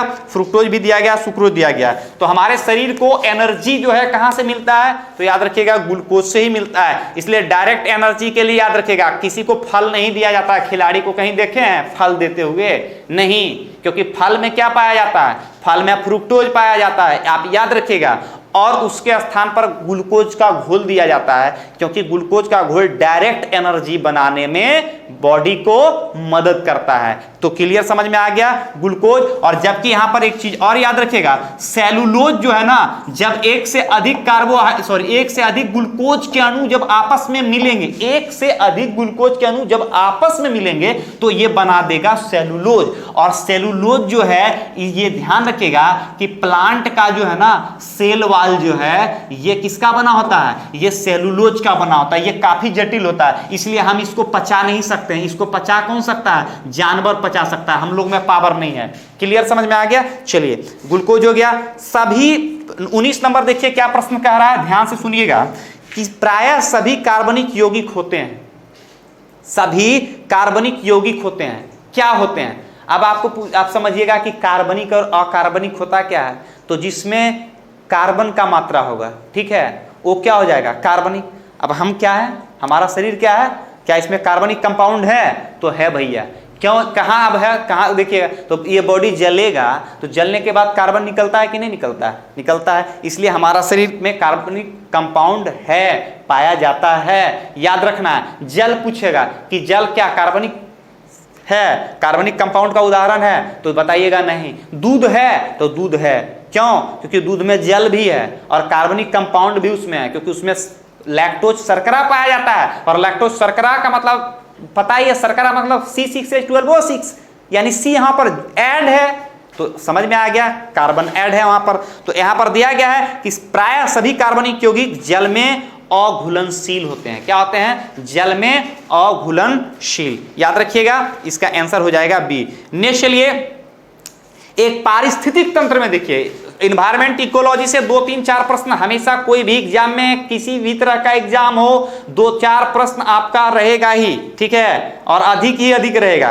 तो यहां देखिए, एक पारिस्थितिक तंत्र में के रूप में आर्द्र भूमि, ठीक है, एक पारिस्थितिक तंत्र के रूप में आर्द्र भूमि जो होता है, निम्नलिखित में से किसके लिए उपयोगी है, ठीक है, किसके लिए उपयोगी है। तो तलछट समझते हैं, तलछट का मतलब होता है जैसे समुद्र का किनारा वाला जो एरिया है, ठीक है, तलछट। जैसे सुंदरबन का जो एरिया है ना, सुंदरबन का एरिया जो होता है वो किसका उदाहरण है, तो आर्द्र भूमि का उदाहरण है। किसका, आर्द्र भूमि का। क्यों इसको आर्द्र क्यों कहते हैं भैया, तो हमेशा इसमें ह्यूमिडिटी रहती है, आर्द्रता रहती है, ठीक है, याद रखना है। और जबकि विषुवत रेखा के आसपास वाले भूमि भी, कुछ भूमि जो होते हैं, जैसे अमेजन के जंगलों में या कांगो या जायरे के जंगलों में आप जाइएगा तो वहां पर आर्द्र भूमि आपको मिलेगा। क्यों, क्योंकि वहां सालों भर वर्षा होती है, और सालों भर वर्षा होती है और उस जंगल में सूर्य का प्रकाश नहीं पहुंच पाता है, तो ट्रांसपायरेशन की क्रिया क्या होता है, कम होता है। इसीलिए उस मिट्टी में क्या होता है,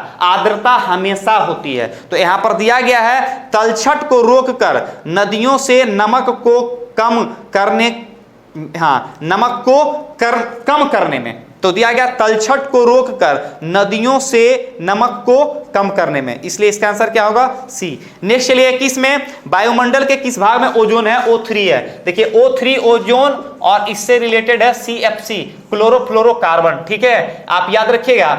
और इससे रिलेटेड नियम कानून भी बनाया गया था, आपको पता होना चाहिए। आप पढ़े होंगे, क्योटो प्रोटोकॉल पढ़े होंगे, मॉन्ट्रियल प्रोटोकॉल आपने पढ़ा होगा। तो O3 का संबंध CFC है, और ये कहां पाया जाता है, तो इसको कहते हैं समताप मंडल, समताप मंडल। और ये सूर्य के पराबैंगनी किरणें को क्या करता है, ये सूर्य के पराबैंगनी किरणें को अवशोषित कर लेता है। क्या करता है, अवशोषित कर लेता है। तो याद रखिएगा, O3 का संबंध समताप मंडल से, O3 अगर ना रहेगा तो क्लोरोफ्लोरोकार्बन जो है ये पृथ्वी पर आ जाएगा, ठीक है। और जब पृथ्वी पर आएगा, सॉरी, क्लोरोफ्लोरोकार्बन नहीं, जबकि पराबैंगनी किरणें, पराबैंगनी किरणें आएगा, और पराबैंगनी किरणें, याद रखिएगा, पराबैंगनी किरणें पृथ्वी पर आएगा तो आदमी, जीव जंतु प्रभावित होगा।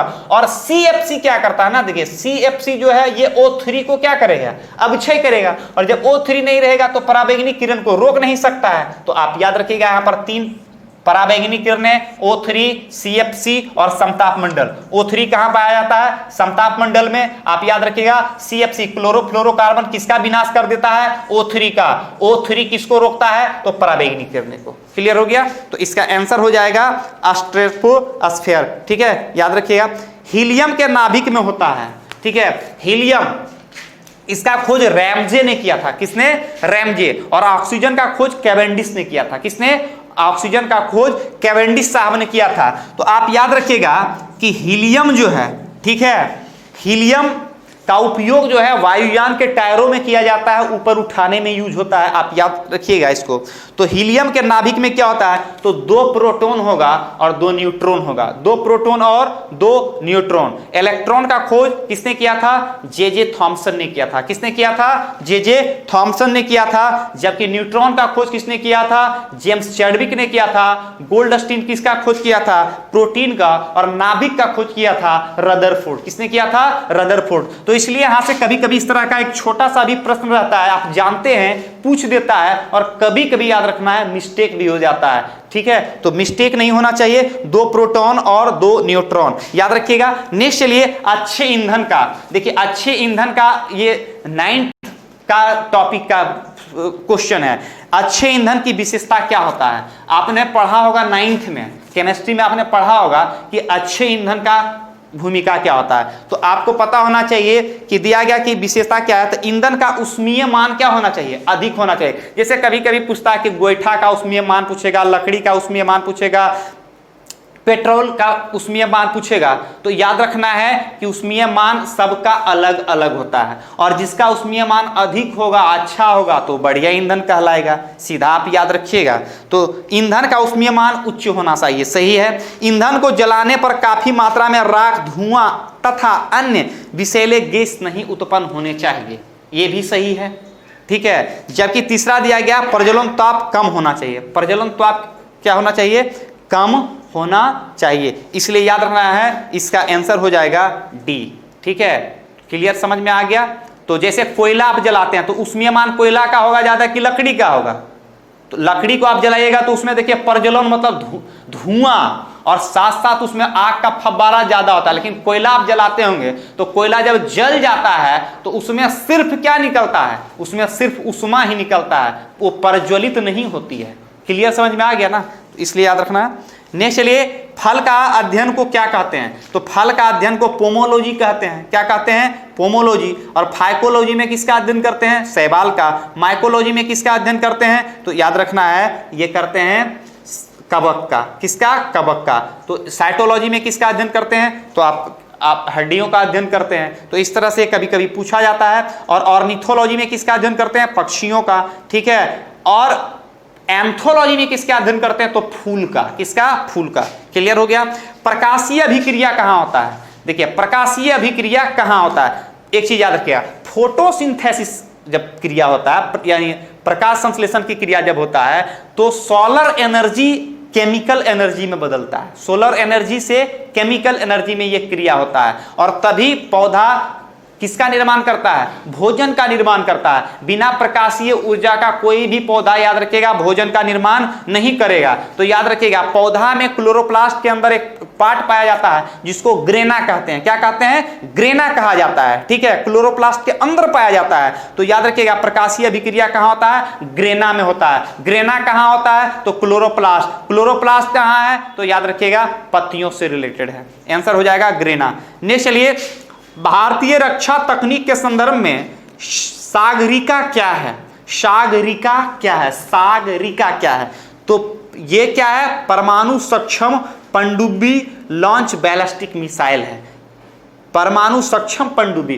पनडुब्बी का उपयोग सबसे पहले जर्मनी ने किया था। किसने किया था? जर्मनी ने किया था। अब तो हर किसी देश के पास पनडुब्बी है, भारत भी है, बनाया है, क्योंकि वर्ल्ड वार में पनडुब्बी का यूज हुआ था। तो याद रखिएगा, परमाणु सक्षम पनडुब्बी, पनडुब्बी क्या होता है? पानी के नीचे चलता है और वहीं से वो क्या करेगा? वो बैलिस्टिक मिसाइल को लॉन्च कर देगा और जहां पर भी शत्रु है उसी को मार देगा। तो ये याद रखिएगा, इंपॉर्टेंट है। नेक्स्ट चलिए, मुख्य रूप से कौन सी रक्त वाहिका हमारे शरीर के विभिन्न भागों से हृदय तक रक्त का वहन करती है? हृदय तक का। तो देखिए, शरीर से अगर ब्लड हृदय में आ जाए तो हमेशा याद रखिएगा वो ब्लड हमेशा अशुद्ध होगा, डीऑक्सीजनेटेड ब्लड होगा।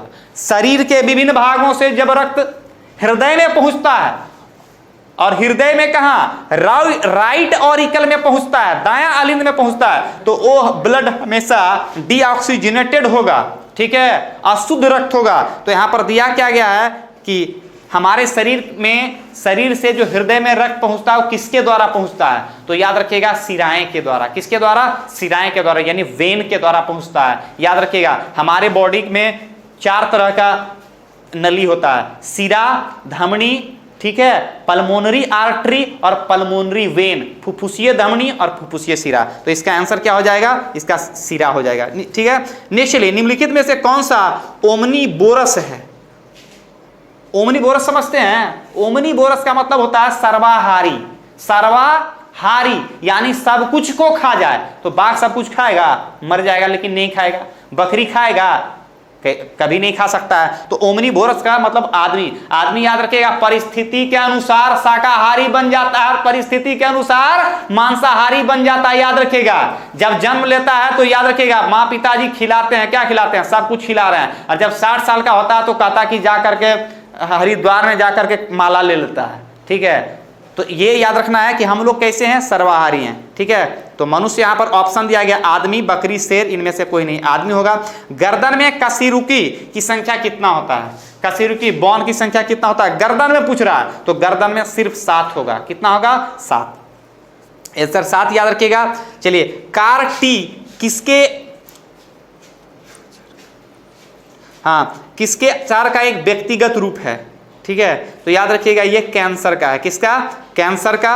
नेक्स्ट चलिए, आपका 30 हो गया और उधर भी लगभग प्रश्न हो ही गया है, ठीक है। चलिए, तो यहां पर लगभग आपका प्रश्न जो भी था साइंस में, और इस तरह का आप याद रखिएगा, इसी तरह का साइंस में, दरोगा में याद रखना है, बीपीएससी में नॉमरिकल टाइप का आज तक के इतिहास में इस तरह का प्रश्न किसी चीज में नहीं पूछा जाता है। मात्र आप कोई भी विषय में जो है साइंस में 5 से 7-8 टॉपिक पढ़ेंगे तो आपका लगभग 70 से 80% प्रश्न बन जाएगा। बहुत ज्यादा पढ़ने की बहुत ज्यादा आवश्यकता नहीं है। सिलेबस को समझिए और उसके अनुसार आप पढ़िए। बहुत ज्यादा पढ़ लेने का मतलब नहीं होता है कि हमारा कंपटीशन हो ही जाएगा, ऐसा नहीं होता है। आप वही चीज को पढ़िए जो सिलेक्टेड हो, ठीक है। प्रश्न पूछ कहां से रहा है और यह पता कहां से चलेगा? तो यह पता हमेशा याद रखिएगा, जब तक आप प्रीवियस प्रश्न नहीं देखिएगा।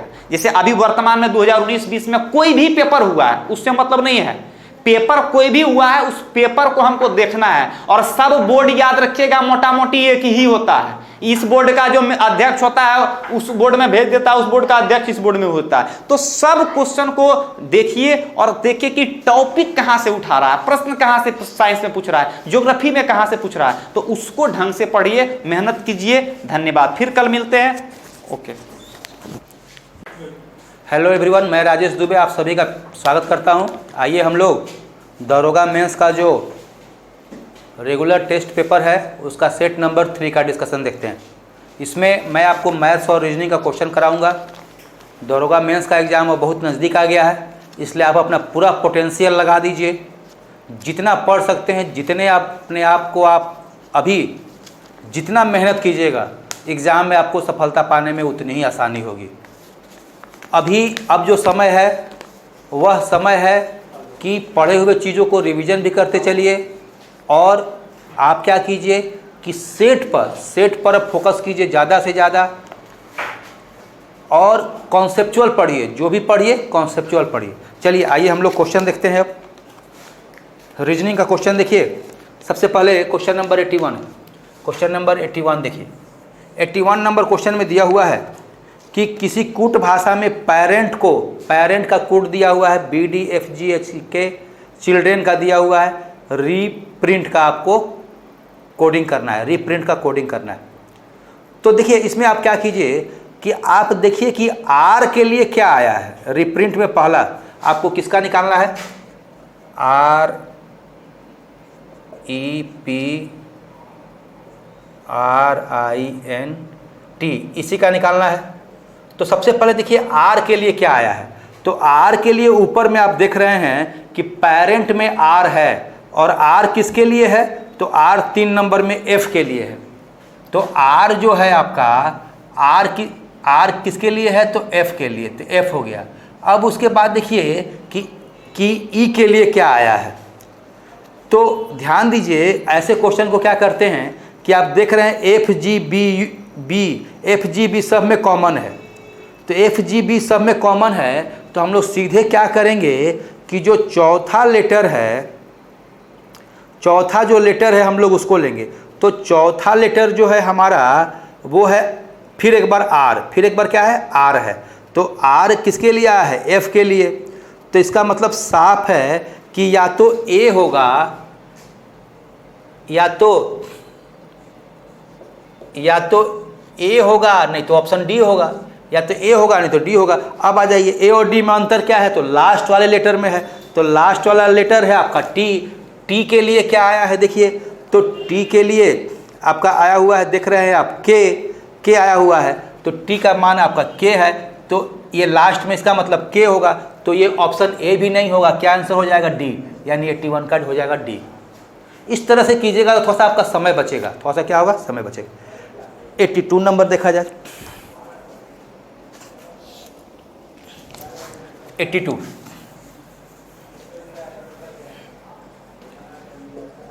82 में देखिए क्या कह रहा है, दिए गए विकल्पों में देखिए 16 है, 56 है, 32 है, और आपको बताना है यहाँ पे क्या होगा। तो देखिए यहाँ पे आप क्या देख रहे हैं, 16 56 हुआ है, यानी कि 16 गुने 3, ये गुने 3 आप प्लस 16/2, यही ऐड हुआ है। 16 या 48 8, 48 और 8, 48 और 8, 48 और 8 56 हो गया।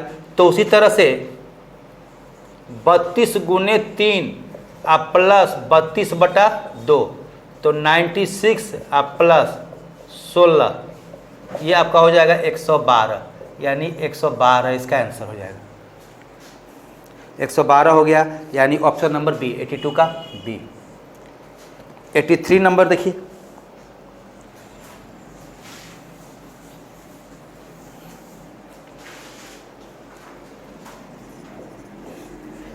नंबर देखिए 66 है, 198 है, 594 है। तो आप साफ देख रहे हैं कि संख्या जो है 3 टाइम्स हो रहा है। संख्या कितना हो रहा है, 3 टाइम्स। 66 इंटू 3 करेंगे 198 होगा, 198 इंटू 3 करेंगे तो 594 होगा। उसी तरह से किस संख्या को 3 से मल्टीप्लाई किया जाए कि वो 66 हो जाए। तो स्पष्ट दिख रहा है कि यदि हम 22 को 3 से गुना करेंगे तो वो 66 हो जाएगा, यानी इसका आंसर हो जाएगा 22, यानी कि आपका 83 का हो जाएगा ए, 83 का ए। अब आ जाइए 84 में। 84 में देखिए कह रहा है, एक संयुक्त परिवार में पिता, माँ, 3 विवाहित पुत्र और एक अविवाहित पुत्री है। पुत्रों में से 2 के 2 पुत्रियां और एक के 1 पुत्र है। इस परिवार में कुल महिला सदस्य की संख्या कितनी है। तो देखिए महिला सदस्य का संख्या निकालना है, तो इधर पुरुष लिख दीजिए, इधर महिला लिख दीजिए। अब देखिए संयुक्त परिवार में पिता है, माँ है, तो पिता, यहाँ पे पिता हुआ, यहाँ पे माँ हो गई। अब आ जाइए, उसके बाद 3 विवाहित पुत्र है, तो 3 विवाहित पुत्र है तो 3 यहाँ भी काउंट होगा, 3 यहाँ भी काउंट होगा, क्योंकि 3 विवाहित पुत्र है तो 3 पुत्र है तो 3 उसकी पत्नी भी होगी, तो 3 दोनों में होगा, मेल भी 3 फीमेल भी 3। अब आगे बढ़ जाइए, और एक अविवाहित पुत्री है, एक अविवाहित पुत्री है तो एक अलग से काउंट होगा। पुत्रों में से 2 के 2 पुत्रियाँ हैं, पुत्रों में से 2 के 2 पुत्रियाँ हैं, तो 2 पुत्र की 2 बेटी है, तो 2 दूना 4 हो गई, तो 4 यहाँ पे हो गया। और एक का पुत्र है। इस परिवार में कुल महिला सदस्यों की संख्या कितनी है? तो महिला सदस्य आपका यही महिला सदस्य हुआ। तो 4 1 5 3 8 और 1 9, टोटल 9 हो गया। टोटल 9 हो गया, यानी आंसर आपका हो गया 84 का डी।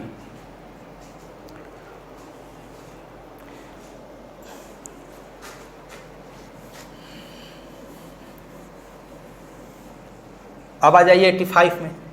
85 नंबर देखिए, तो दिया हुआ है 3 9 7 5 15 13 9 क्वेश्चन मार्क। अब देखिए सीक्वेंस है, 3 से गुना हुआ, फिर 2 कम हुआ, फिर 2 कम हुआ, फिर ये 3 से गुना हुआ, फिर ये 2 कम हुआ, 2 कम हुआ, अब फिर 4 कम हुआ। इसका मतलब फिर ये 3 से गुना होगा, तो 3 से गुना हो जाएगा तो ये हो जाएगा 27, और 2 कम होगा तो हो जाएगा इसमें से 25, यानी इसका आंसर हो जाएगा 27 और 25, यानी 85 का सी नंबर।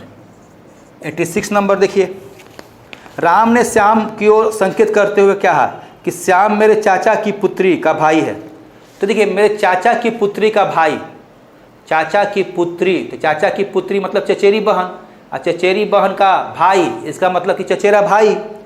तो श्याम का राम से क्या संबंध है? तो चचेरा भाई हो जाएगा, चचेरा भाई हो जाएगा, यानी 86 का आंसर हो जाएगा डी। 86 का आंसर हो जाएगा डी, चचेरा भाई हो जाएगा। फिर से एक बार सुन लीजिए, राम ने श्याम की ओर संकेत करते हुए कहा कि श्याम मेरे चाचा की पुत्री। तो चाचा की पुत्री मतलब चचेरी बहन और उसका भाई है, यानी चचेरा भाई हो गया। तो श्याम का राम से संबंध ज्ञात कीजिए, वो आ गया, चचेरा भाई हो जाएगा। आगे क्वेश्चन नंबर 87 नंबर देखिए, कह श्याम अपने घर से चलना प्रारंभ करके दक्षिण की ओर 35 मीटर चलकर। तो श्याम दक्षिण की ओर चलता है। डायरेक्शन पर हम लोग चर्चा पहले भी कर चुके हैं। डायरेक्शन कैसे होता है? नॉर्थ होता है, साउथ होता है, ईस्ट होता है और वेस्ट होता है। तो दक्षिण की ओर चला है, यानी नीचे की तरफ चला है 35 मीटर, तो यहाँ 35 हो जाएगा। उसके बाद कह रहा है कि बाईं ओर मुड़कर, तो बाएं आपका जो बाएं होगा इसका जो उल्टा हो जाता है दाहिने जब नीचे जा रहा हो तो बाएं इधर जाएगा। बाएं मुड़कर 60 चलता है, तब बाएं मुड़कर 35 फिर चलता है, 35 फिर चला तो यहीं पे आ जाएगा 35 चला। उसके बाद फिर बाएं मुड़कर 70 चलता है, फिर बाएं मुड़कर 70 चलता है, तो बाएं मुड़ के 70 चला तो 10 यहाँ से आगे निकल जाएगा, क्योंकि ये 60 है तो ये भी 60 होगा, और ये आपका यहाँ से यहाँ तक 10 होगा प्रारंभिक स्थान से। तो ये 10 मीटर प्रारंभिक स्थान से 10 मीटर का दूरी होगा। और कौन सा दिशा है? तो दिशा आपका ये वेस्ट है, इस तरफ वेस्ट में जा रहा है, यानी कि हो जाएगा आपका 10 मीटर पश्चिम, 10 मीटर पश्चिम, यानी इसका आंसर हो जाएगा बी। 87 का आंसर हो जाएगा बी। आगे बढ़ते हैं हम लोग।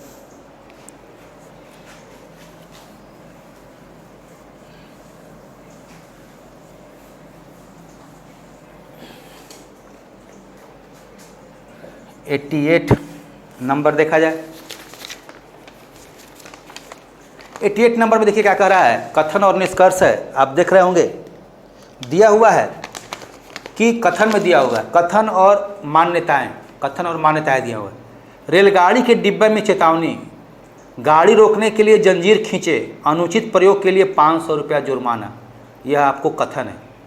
इसका मान्यता दिया हुआ है कि कुछ लोग जंजीर का दुरुपयोग करते हैं, और दूसरा दिया हुआ है अवश्यंभावी अवसर पर लोग चलती रेलगाड़ी रोकना चाहेंगे। तो देखिए यहाँ पर आप यदि ध्यान दे रहे होंगे तो कथन के बाद मान्यता दिया हुआ है। कथन से आपको निकालना है कि कौन सा मान्यता सही है। तो ध्यान दीजिए, लिखा हुआ है कि गाड़ी रोकने के लिए जंजीर खींचे, अनुचित प्रयोग पे 500 रुपया जुर्माना है। पहला है कुछ लोग जंजीर का दुरुपयोग करते हैं। जाहिर सा बात है कि जब लोग दुरुपयोग करते होंगे तभी ना उसको फाइन लगाने की जरूरत पड़ी। जब किसी चीज़ का हम लोग मिसयूज करते हैं तो उसके लिए क्या लगता है? फाइन लगता है। तो निश्चित रूप से 500 रुपया जुर्माना उसको लगाने का ज़रूरत इसीलिए पड़ा क्योंकि बहुत लोग उसका जो है मिसयूज भी करते होंगे, यानी पहला सही है। दूसरा है लिखा हुआ है अवश्यंभावी अवसर पर लोग चलती रेलगाड़ी रोकना चाहेंगे। बिल्कुल सही बात है। यदि इमरजेंसी, जंजीर होती ही इसलिए है कि यदि कुछ इमरजेंसी हुआ तो आप ट्रेन को रोक सकें। तो ऐसी विकट परिस्थिति में ट्रेन रोकने के लिए ही जंजीर दिया हुआ रहता है। इसका मतलब दूसरा भी सही है। तो हम लोग कह सकते हैं कि दोनों मान्यताएं एक तथा दो निर्विवाद हैं। दोनों मान्यताएं एक तथा दो निर्विवाद हैं, यानी इसका ऑप्शन हो जाएगा सी। 88 का हो जाएगा आंसर सी। 89 नंबर देखिए। 89 दिया हुआ है कि लड़कियों की एक कतार में यदि सोनिया जो बाईं ओर से 10वें स्थान पे, तो लड़कियों की कतार है, देखिए सोनिया जो है, सोनिया बाईं ओर से ये 10वें पोजीशन पे है, पिंकी दाईं ओर से 7वें स्थान पे है। यहाँ पे हम लोग मान लेते हैं पिंकी 7वें स्थान पे है, ये दाहिने ओर से है, ये दाहिने ओर से है, ये बाईं से, ये बाईं हो गया बाईं से, और ये हो गया दाईं से। अब आ जाइए, कह रहा है कि अपनी स्थिति बदल लेती हैं तो पिंकी दाएं से 12वें स्थान पर हो जाती है। यदि ये दोनों अपना स्थान बदल ले, दोनों अपना स्थान बदल ले, तो पिंकी जो है दाहिने से 12वें स्थान पर आती है। मतलब यदि यहाँ पे इसको कर दिया जाए और यहाँ पे इसको, यहाँ पे P हो जाए और यहाँ पे S हो जाए, तब ये P की स्थिति जो है ये 12वीं हो जाती है। तो 12वीं हो जाती है, मतलब ये 12, इसके पहले कितने लोग हैं 9, इसके पहले लोग कितने हैं 9, यहाँ से यहाँ तक 9 लोग हैं, तो टोटल कुल हो जाएगा, कुल आपका हो जाएगा 12 + 9, इसका मतलब 21। ऑप्शन हो जाएगा 89 का बी नंबर। 90 नंबर देखिए।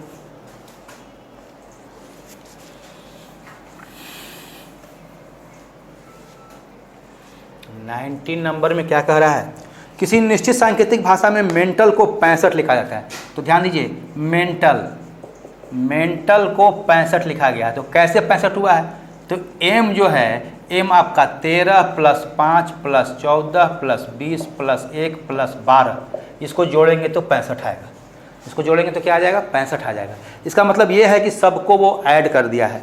तो आपको बताना है कि कौन सा सही है। तो यहाँ पे आपको निकालना है मेंटल एबिलिटी और टेस्ट।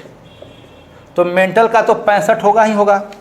अब देखिए 65 किस में है, तो 65 हमको 3 में दिख रहा है, सी में, बी में और डी में। अंतिम वाला सबका डिफरेंट है, अंतिम वाला सबका डिफरेंट है, तो अंतिम वाला को ही हम लोग देख लेते हैं। तो अंतिम वाला हमारा टेस्ट है, तो ये हो जाएगा 20 + 5 + 19 + 20, तो 40 अब 20 60 64, ये आपका 64 हो जाएगा।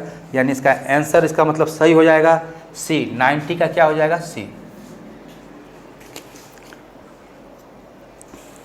आइए हम लोग क्वेश्चन नंबर 91 देखते हैं। क्वेश्चन नंबर 91 देखिए, 5 परिणामों का औसत 6 है, उनमें से 3 का औसत 4 है, तो शेष 2 परिणामों का औसत क्या है। तो देखिए 5 परिणामों का औसत दिया हुआ है 6, तो कुल हो जाएगा, कुल कितना हो जाएगा, कुल हो जाएगा 5 × 6 = 30। कह रहा है कि उसमें से 3 का औसत 4 है, तो यानी 3 × 4, तो ये हो गया 12, 12 घटा देंगे तो 18 बच जाएगा। यानी शेष जो आपको 2 हुआ, शेष 2 का 18 है, तो शेष 2 का 18 है, तो उसका औसत निकालना है। औसत हो जाएगा 18 को 2 से भागा दे देंगे तो 9 आंसर हो जाएगा। यानी इसका आंसर हो जाएगा 91 का बी। 91 का बी। आगे बढ़ा जाए।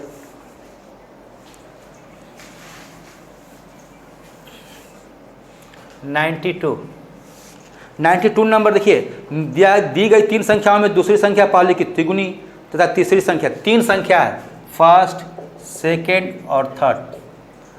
दी गई 3 संख्या में दूसरी संख्या पहले की तिगुनी है तथा तीसरी की दोगुनी है। तीसरी की ये दोगुनी है, दूसरी संख्या पहली की 3 गुनी है, तो पहली की 3 गुनी, तो पहली को मान लीजिए आप 2, तो इसकी 3 गुनी है, पहली की 3 गुनी है, तो ये हो जाएगा 6। और तीसरी की 2 गुनी है, तीसरी की क्या है, ये 2 गुनी है, तो ये 3 हो जाएगा। यानी कि जो अनुपात होगा 2:6:3 हो जाएगा। फिर से एक बार देख लीजिए, कह रहा है कि दी गई 3 संख्याओं में दूसरी संख्या पहली की तिगुनी है, दूसरी संख्या पहली की 3 गुनी है, पहली की 3 गुनी है। तथा तीसरी की दोगुनी है, तीसरी की दोगुनी है। आपके दिमाग में एक बात यह आ सकता है कि इसको 2 ही का है माने, तो आप 1 भी मान सकते हैं, 2 भी मान सकते हैं, 4, 5 कुछ भी मान सकते हैं, उससे कोई फर्क नहीं पड़ेगा। लेकिन यहाँ पे 2 मान लेने से क्या हुआ, 1 मानते यदि आप, तो 1 मानते तो यहाँ पे ये पॉइंट में आ जाता है। क्या आ जाता है? पॉइंट में आ जाता है। तो पॉइंट में थोड़ा सा आपको सॉल्व करने में दिक्कत होता है।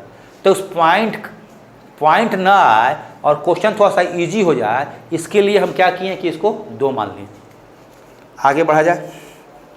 अब कह रहा है यदि तीनों संख्याओं का औसत 77 है, तीनों का औसत 77 है, तो देखिए तीनों का औसत 77 है, तो तीनों का कुल योग क्या होगा? तो 6 2 8 3 11, 11 जो होगा वो इक्विवेलेंट हो जाएगा 77 गुने 3, 77 गुने 3, चूँकि औसत 77 है तो मान हो जाएगा 77 गुने 3।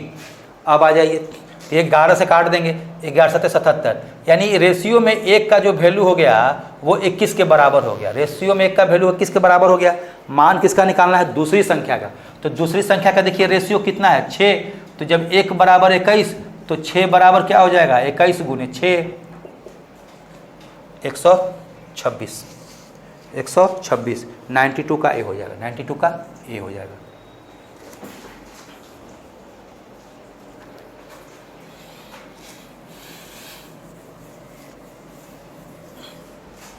क्वेश्चन नंबर 93 देखिए, कर मंजू एक काम को 16 दिन में समाप्त करती है। यदि वह अपनी मित्र जेनी के साथ काम करती है तो काम 12 दिन में समाप्त हो जाता है। तो जेनी अकेले काम को कितने दिन में करेगी? तो देखिए दोनों मिलकर करती है तो 12 दिन लगता है, मंजू को अकेले 16 दिन लगता है, तो जेनी को कितना दिन लगेगा? तो दोनों का काम दिया हुआ है, तो ऐसे क्वेश्चन में आप क्या कर दीजिए कि ऊपर में दोनों को मल्टीप्लाई कर दीजिए, 16 गुने 12, और नीचे में दोनों का अंतर ले लीजिए। तो नीचे में दोनों का अंतर हो जाएगा 4, तो 4 से काट दीजिए, 4 चौका 16, बरचौक 48 हो जाएगा, यानी 48 दिन इसका आंसर हो जाएगा। 48 दिन इसका आंसर हो जाएगा। 93 का हो जाएगा आंसर ए, 93 का हो जाएगा ए। आ जाइए 94 नंबर क्वेश्चन में थोड़ा सा करेक्शन कर लीजिएगा। 94 नंबर क्वेश्चन में थोड़ा सा करेक्शन है, आप लोग इस करेक्शन को थोड़ा सा ध्यान देंगे। करेक्शन यह है कि लिखा हुआ है पानी से भरी बाल्टियों से एक टंकी भरी जा सकती है। अब यहाँ पे थोड़ा सा ध्यान दीजिए, कितनी बाल्टी है संख्या इसमें टाइपिंग में छूट गया है। तो आप यहाँ पर एक बात ध्यान देंगे कि पानी से भरी 12 बाल्टियों, पानी से भरी 12 बाल्टियों, 12 जो है मिसप्रिंट हो गया है, तो उसको आप लिख लेंगे 12 कर देंगे। तो टंकी भरी जा सकती है जब प्रत्येक बाल्टी की क्षमता कितनी है? 13.5 लीटर पानी आता है। इस टंकी को 9 लीटर क्षमता की कितनी बाल्टियों से भरा सकता है? ध्यान दीजिए, कह रहा क्वेश्चन क्या कि एक टंकी को 12 बाल्टी से भरा जाता है, एक टंकी को 12 बाल्टी से भरा जाता है, और हर बाल्टी में पानी जो आता है वो 13.5 लीटर है, 13.5 लीटर है। तो 12 बाल्टी यूज हो रहा है और हर बाल्टी में 13.5 लीटर पानी है, तो टंकी का जो क्षमता होगा, टंकी का क्षमता जो होगा वो 12 गुने 13.5 हो जाएगा, 12 गुने 13.5 हो जाएगा। अब कह रहा है कि इसी टंकी को, तो इसी टंकी को मतलब क्षमता तो ही रहेगा, क्षमता ही रहेगा, 9 लीटर क्षमता की कितनी बाल्टियों से भरा जा सकता है? कितने बाल्टी का अब यूज होगा? तो कितने बाल्टी का यूज होगा? तो x मान लीजिए, और उसमें हर बाल्टी में कितना आ रहा है? 9, तो गुना 9 कर देंगे। अब देखिए यहाँ पे दशमलव हटाइएगा तो ये 0 हो जाएगा, तो 15 छक्का 90, अब 15 9 135 होता है, 6 दूना 12, तो यहाँ पे 9 दूना 18, x का मान क्या हो गया? 18, यानी 18 बाल्टी आपको लगेगा, यानी इसका आंसर हो जाएगा बी। 94 का हो जाएगा, 94 का बी। आगे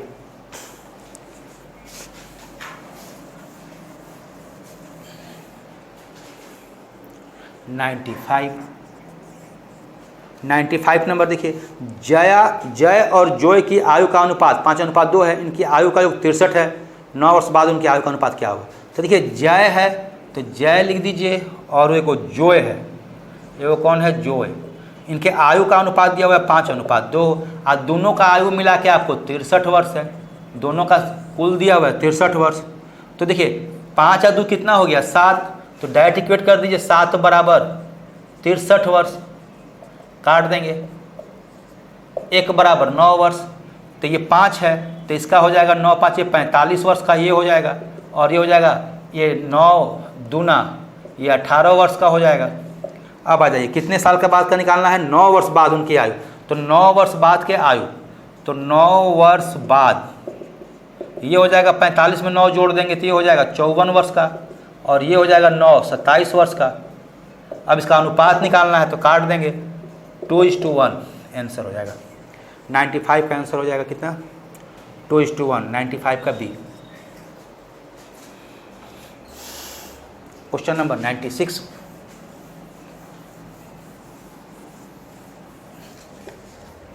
क्वेश्चन नंबर 96 देखिए। 96 में कह रहा है 3 भागीदार एक व्यवसाय में 2000, 2500, 1000 रुपये लगाते हैं। 880 रुपये लाभ होने पर अंतिम भागीदार को कितनी लाभ राशि मिलेगी। तो देखिए लाभ जो मिलता है वो पूंजी के अनुपात में मिलता है। लाभ जो मिलता है कैसे मिलता है, पूंजी के अनुपात में। तो पूंजी 3 भागीदार है, पहला, दूसरा और तीसरा। पूंजी कितना कितना है, पूंजी कितना कितना है, तो पूंजी है 2000, 2500 और इसका है 1000। 2 0 2 0 तो ऐसे ही सबका कट जाएगा। 5 का 5 से कट जाएगा, 5 का 20, 5 5 25, 5 दूना 10, यानी पूंजी का अनुपात हो गया 4:5:2। और लाभ आपका कितना है, 880 है। अभी अभी बताए हम कि लाभ जो बढ़ता है वो पूंजी के अनुपात में बढ़ता है। लाभ हमेशा पूंजी के अनुपात में बढ़ता है। तीसरा का निकालना है, तीसरा का निकालना है, तो तीसरा का देखिए अनुपात क्या है, 2। तो तीसरा का लाभ, कुल लाभ है 880, तो 880 तीसरा का अनुपात है 2। और नीचे में तो सम होता है, नीचे में सम होता है 4 5 9 2 11, 11 जोड़ देंगे 11 88, 80 8 160 रुपया, यानी 97 का आपका आंसर हो जाएगा। 96 का आंसर हो जाएगा 160 डी।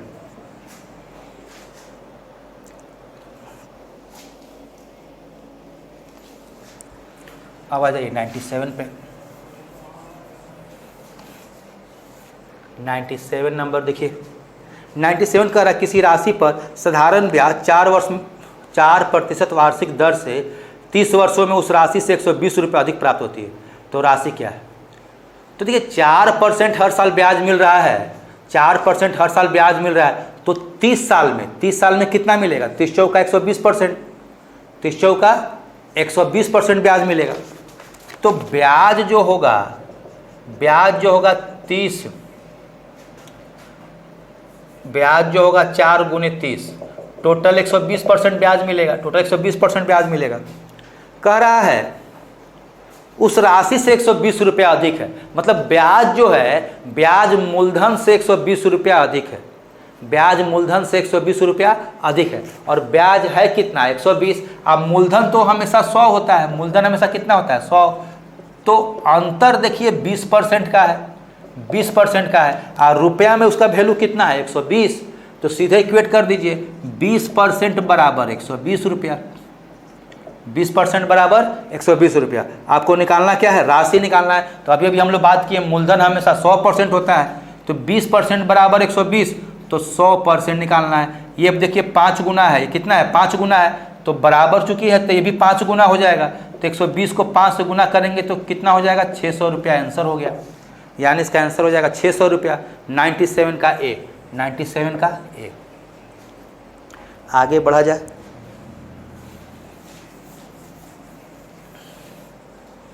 नाइन्टी नंबर क्वेश्चन देखिए। 98 में कह रहा है यदि किसी वर्ग की भुजा 50% बढ़ा दी जाए तो इसके क्षेत्रफल में कितने प्रतिशत की वृद्धि होगी। तो देखिए वर्ग का क्षेत्रफल होता है भुजा का स्क्वायर, भुजा का स्क्वायर, यानी 50% जब बढ़ रहा है तो दोनों तो 50-50 ही बढ़ेगा। तो टोटल जो हमारा जो है हो जाएगा, ये भी फॉर्मूला से ही बना सकते हैं, 50 + 50 + 50 × 50/100, 0 0 0 0, 100 + 25, 125% आंसर हो जाएगा। क्वेश्चन नंबर 99 देखा जाए।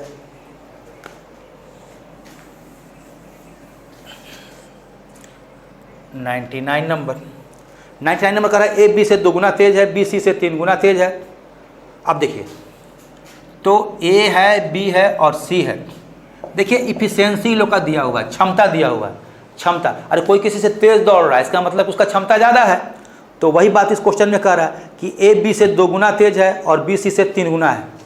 तो सी का क्षमता 1 मान लीजिए, बी सी से 3 गुना है तो 3 गुना है तो इसका क्षमता हो जाएगा 3, और ए बी से 2 गुना है, इसका 2 गुना है तो हो जाएगा 6।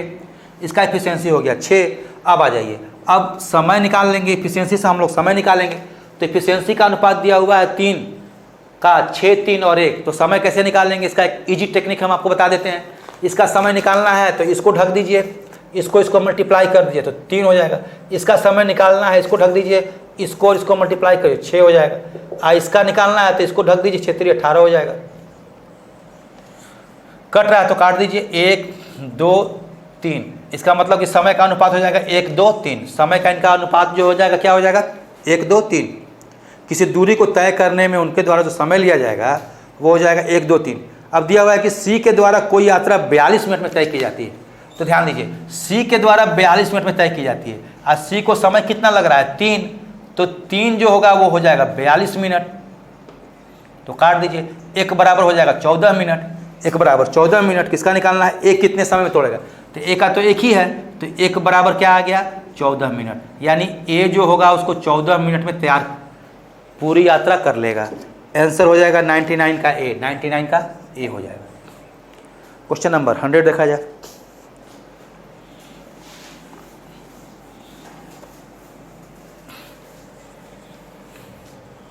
क्वेश्चन नंबर 100 में देखिए 4 संख्या दिया हुआ है, उसका 4 संख्या का अनुपात दिया हुआ है, 4 संख्या का अनुपात दिया हुआ है जिसका योग भी दिया हुआ है। सबसे बड़ी संख्या ज्ञात कीजिए। तो ध्यान दीजिए, 4 संख्या है, फर्स्ट, सेकंड, थर्ड और फोर्थ। इसका अनुपात है 1 3 4 और 7। योग दिया हुआ है, तो योग दिया हुआ है तो सबको हम भी जोड़ देंगे, 7 4 11 3 14 1 15।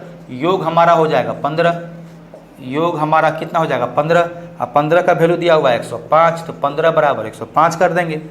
कट जाएगा, 1 का वैल्यू हो जाएगा 7, 1 का वैल्यू हो जाएगा 7। सबसे बड़ी संख्या निकालना है, तो सबसे बड़ी का देखिए अनुपात कितना है 7। 1 जब 7 है तो सबसे बड़ी हो जाएगी 7 गुने 7 कितना 49। आंसर हो जाएगा, यानी इसका आंसर हो जाएगा 49, यानी 100 का हो जाएगा आंसर सी।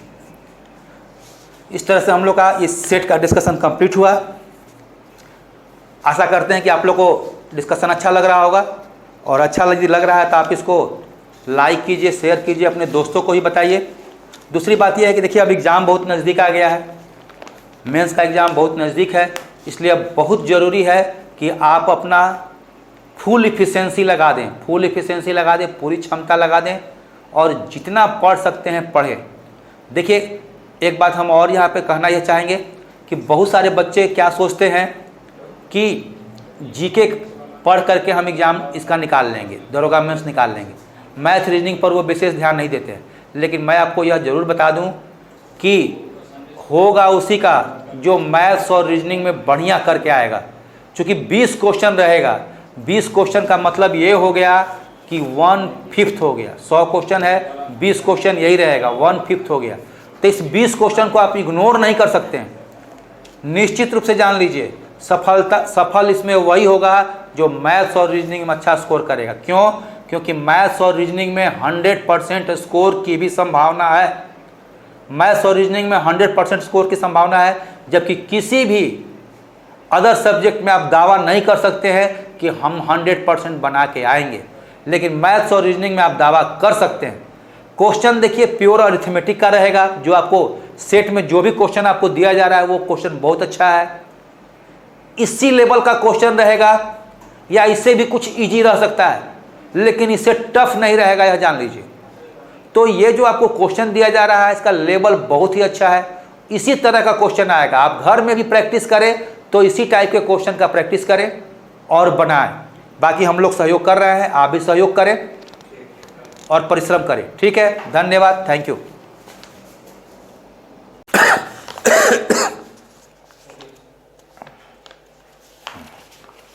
Question number 31।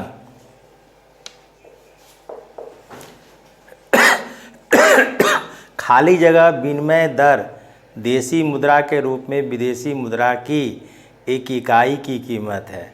विनिमय दर का मतलब है एक्सचेंज। कोई हम वस्तु लेते हैं और वस्तु के बदला में कीमत अदा करते हैं, तो हम लोग जो अभी वस्तु के बदला में कीमत अदा करते हैं, चाहे देसी है कि विदेशी है कुछ है, वह सांकेतिक मुद्रा के रूप में होता है। सांकेतिक मुद्रा का मतलब होता है कि जिसका पदार्थ वैल्यू जितना अंकित होता है उतना के बराबर नहीं होता है, तो सांकेतिक मुद्रा के रूप में ही हम किसी चीज़ की कीमत का तय करते हैं। और वास्तविक मुद्रा तब होता है जब जितना, अगर 100 रुपया लिखा हुआ है तो उस 100 रुपया का जिससे बना है उसका वास्तविक वह पदार्थ भी 100 रुपया का है, सो नहीं है। हमारे यहाँ किस मुद्रा का उपयोग करते हैं? सांकेतिक मुद्रा का। इसलिए 31 का उत्तर होगा बी। क्वेश्चन नंबर 32 है, एक आगत का प्रति इकाई आगत में परिवर्तन के कारण जो निर्गत में परिवर्तन होता है जब सभी अन्य आगत स्थिर रखे गए हों तो कहा जाता है। सबसे पहले देखिए सीमांत उत्पादन क्या होता है। सीमांत उत्पादन का मतलब, सीमांत उत्पाद, इसका मतलब 2 इकाई है और 1 इकाई बढ़ा देंगे तो हो गया 3, तो सीमांत उत्पादन कितना है? 1। और उसी प्रकार अगर हम उत्पादन लागत की बात करें तो जितना हम लगाएंगे, इनपुट करेंगे और जितना रिजल्ट होगा वह आउटपुट कहलाता है, और ये आउटपुट ही कहलाता है उत्पादन लागत। उसके बाद है कुल लागत। कुल लागत का मतलब हुआ कुल उत्पाद।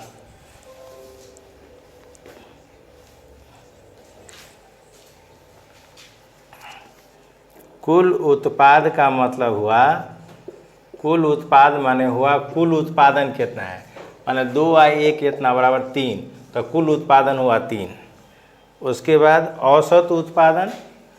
औसत का मतलब होता है एवरेज।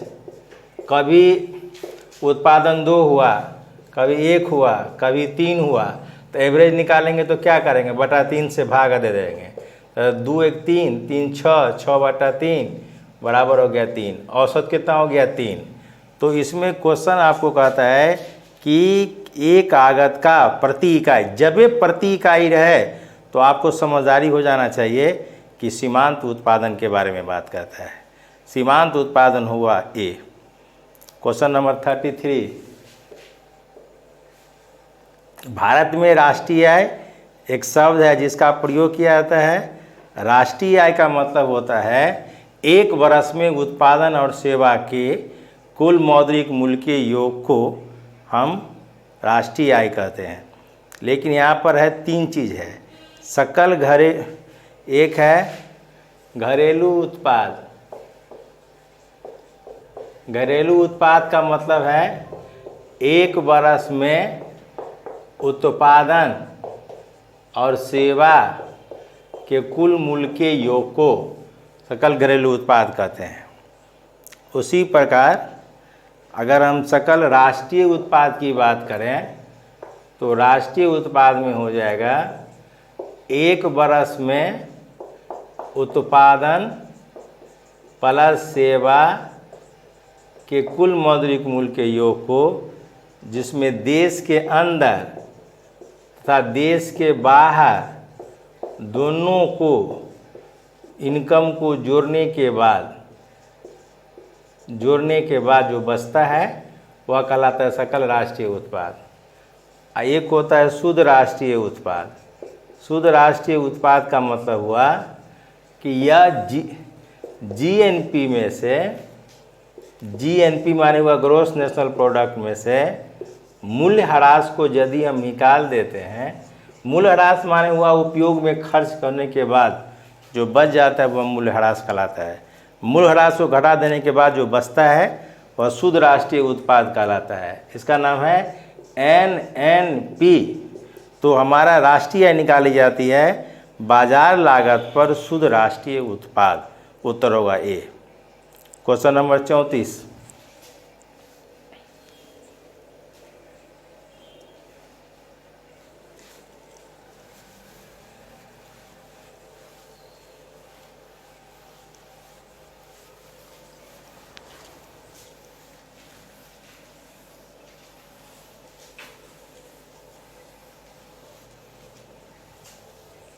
क्वेश्चन नंबर 34 है, गृहस्थियों द्वारा खरीदी गई उपभोक्ता वस्तुओं तथा सेवाओं की औसत कीमत को मापने वाला सूचकांक है।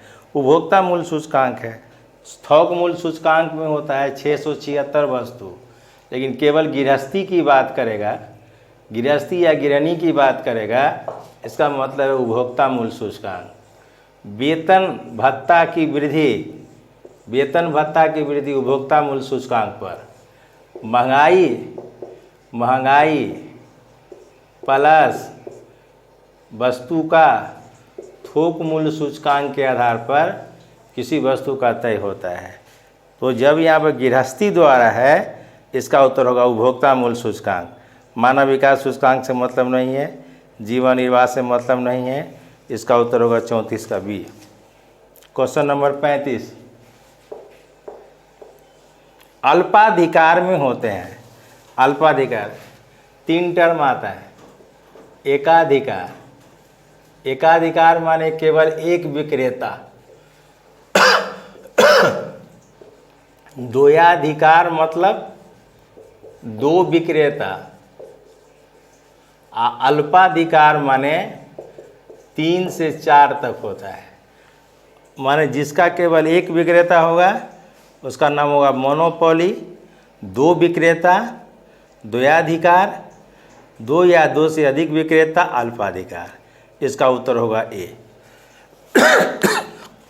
35 का ए। चलिए अब हम लोग आ गए भारतीय राज्य व्यवस्था।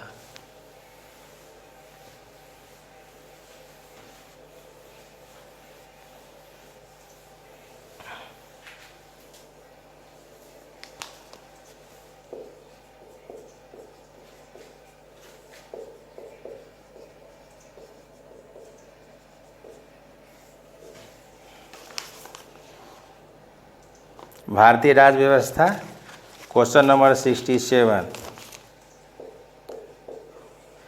प्रधानमंत्री के कार्यों के बारे में निम्नलिखित में से कौन सा कथन सही है? नंबर 1, वह राज्य के अंतर के मामले में राष्ट्रपति को एक मंत्री को बर्खास्त करने की सलाह देता है। सही है। दूसरा है, वह मंत्रियों के वेतन भत्ते का इंतजाम करता है। गलत है, संसद करती है। वित्त आयोग के सदस्य की नियुक्ति करता है। गलत है, राष्ट्रपति करता है। लोकसभा अध्यक्ष की नियुक्ति के लिए राष्ट्रपति को सलाह देता है। गलत है, लोकसभा सदस्य द्वारा की जाती है। इसका उत्तर होगा ए। क्वेश्चन नंबर 68, 91 संविधान संशोधन द्वारा कौन सा प्रावधान प्रस्तुत किया गया? ठीक है, इसका उत्तर बी होगा। मंत्रिपरिषद में मंत्रियों सहित मंत्रियों की कुल संख्या लोकसभा में कुल संख्या के 15% से अधिक नहीं होगी। या इसको दूसरे रूप में कहें कि निम्न सदन का 15%, निम्न सदन का 15% होगी। और जिन राज्यों के विधानसभा में सदस्यों की संख्या 40 या उससे कम है, वहाँ मंत्रियों की संख्या अधिकतम 12 होगी। तो इसका उत्तर कौन होगा? बी। क्वेश्चन नंबर 69, बजट के अधिनियम के संबंध में निम्नलिखित में से कौन सा संवैधानिक प्रावधान गलत है? संसद कर बढ़ा नहीं सकती है। गलत है, बढ़ा सकती है। राज्यसभा अनुदान की मांग पर मतदान नहीं कर सकती। बिल्कुल कर सकती है। एक धन विधेयक के विपरीत कराधान से संबंधित एक वित्त विधेयक राज्यसभा में प्रस्तुत किया जाता है। गलत है, इसलिए इसका उत्तर कौन होगा? सी। 69 का उत्तर होगा सी। 70, निम्नलिखित में से किस परिस्थिति में संसद को राज्य सूची में शामिल विषयों पर कानून बनाने के लिए अधिकार नहीं दिया गया है? तो 2 राज्यों के बीच विवादों का समाधान करना, इस पर थोड़ी वह करेगा। इस पर एक ट्रिब्यूनल का गठन करेगा और ट्रिब्यूनल के गठन के बाद वह ट्रिब्यूनल जो निर्णय देगा उसके अनुसार होगा। संसद उस पर कानून नहीं बनाती है, वह ट्रिब्यूनल के द्वारा होती है निर्णय। इसलिए उसका उत्तर होगा बी। 71 है, निम्नलिखित में से कौन एक राज्य विधानसभा में अध्यक्ष की शक्ति कर्तव्य नहीं है? क्या नहीं है? वह विधानसभा के भीतर भारत के संविधान के प्रावधानों का अंतिम व्याख्याकार नहीं होता है। संविधान की व्याख्या करने का अंतिम अधिकार सर्वोच्च न्यायालय को प्राप्त है। यह गलत है। यह अधिकार किसको है? सर्वोच्च न्यायालय को। इसलिए पहला ही गलत है। क्वेश्चन नंबर 72 है, निम्न कथनों पर विचार करें। एक अलिखित संविधान, एक लिखित संविधान मुख्यतया भारत सरकार अधिनियम 1935 पर आधारित ब्रिटिश संसद का एक उपहार। तो भारतीय संविधान के संबंध में कौन सत्य है? तो भारतीय संविधान लिखित है और 1935 के भारत शासन अधिनियम से जुड़ा हुआ है। इसलिए इसका उत्तर होगा बी। 2 और 3 उत्तर सही है। और लिखित ब्रिटेन का है और ब्रिटिश संसद का उपहार नहीं है। 72 का आंसर होगा बी। 73 है, केंद्र को निम्नलिखित मामलों में से अपनी कार्यकारी शक्ति के प्रयोग के संबंध में राज्यों को निर्देश देने का अधिकार नहीं है। कृषि के संबंध में नहीं है इसका कोई अधिकार। संचार है केंद्र संघ सूची का, रेलवे है संघ सूची का, अल्पसंख्यक मामलों में समवर्ती सूची का, कृषि राज्य सूची का विषय है। इसलिए केंद्र सरकार को कोई उस पर अधिकार नहीं है। इसलिए इसका उत्तर होगा सी। क्वेश्चन नंबर 74, निम्नलिखित में से कौन सा कथन ग्राम सभा का सही विवरण है जैसा कि 73वां संविधान संशोधन अधिनियम द्वारा प्रदान किया गया है? तब क्या है? ग्राम सभा के वे मेंबर होते हैं जो मतदाता पंजीकृत होते हैं, जिनकी न्यूनतम आयु आपको 18 वर्ष है, वह वयस्क मताधिकार होते हैं और उनको यहाँ पर मतदाता सूची में शामिल है और वही ग्राम सभा का सदस्य होता है।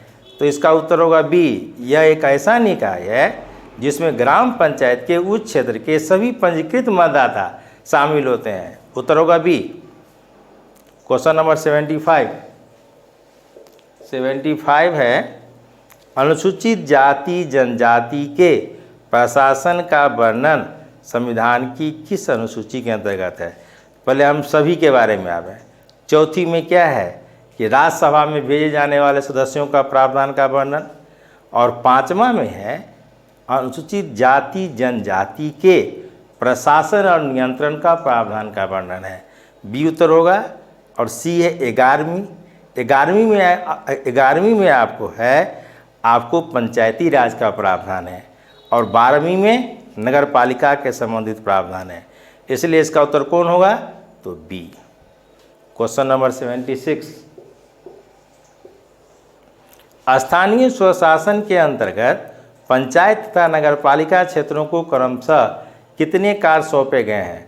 तो पंचायत के अंतर्गत 29 विषय हैं और नगर पालिका के अंतर्गत 18 विषय हैं। इसलिए इसका उत्तर कौन होगा? 76 का डी। पंचायती राज का प्रावधान कितना? पंचायती राज का प्रावधान भाग 9 में है, 243 से 243 ओ के अंतर्गत है। और नगर पालिका का 243 पी से 243 जेड जी तक इसका प्रावधान का वर्णन है। क्वेश्चन नंबर 77, मौलिक अधिकार पर संसद को कानून बनाने की शक्ति किस अनुच्छेद के अंतर्गत है? सबसे पहले हम सभी अनुच्छेद के बारे में देखें। अनुच्छेद 31 में पहले संपत्ति का अधिकार था, वह हट कर चला गया है 301 में, तो ये नहीं है। 33 में है कि आपको भारत का वह नागरिक जिनका काम राष्ट्र की एकता एवं अखंडता को बनाए रखना है, उनका मौलिक अधिकार निलंबित रहता है। अर्थात सेना के संबंध में मौलिक अधिकार निलंबित रहता है।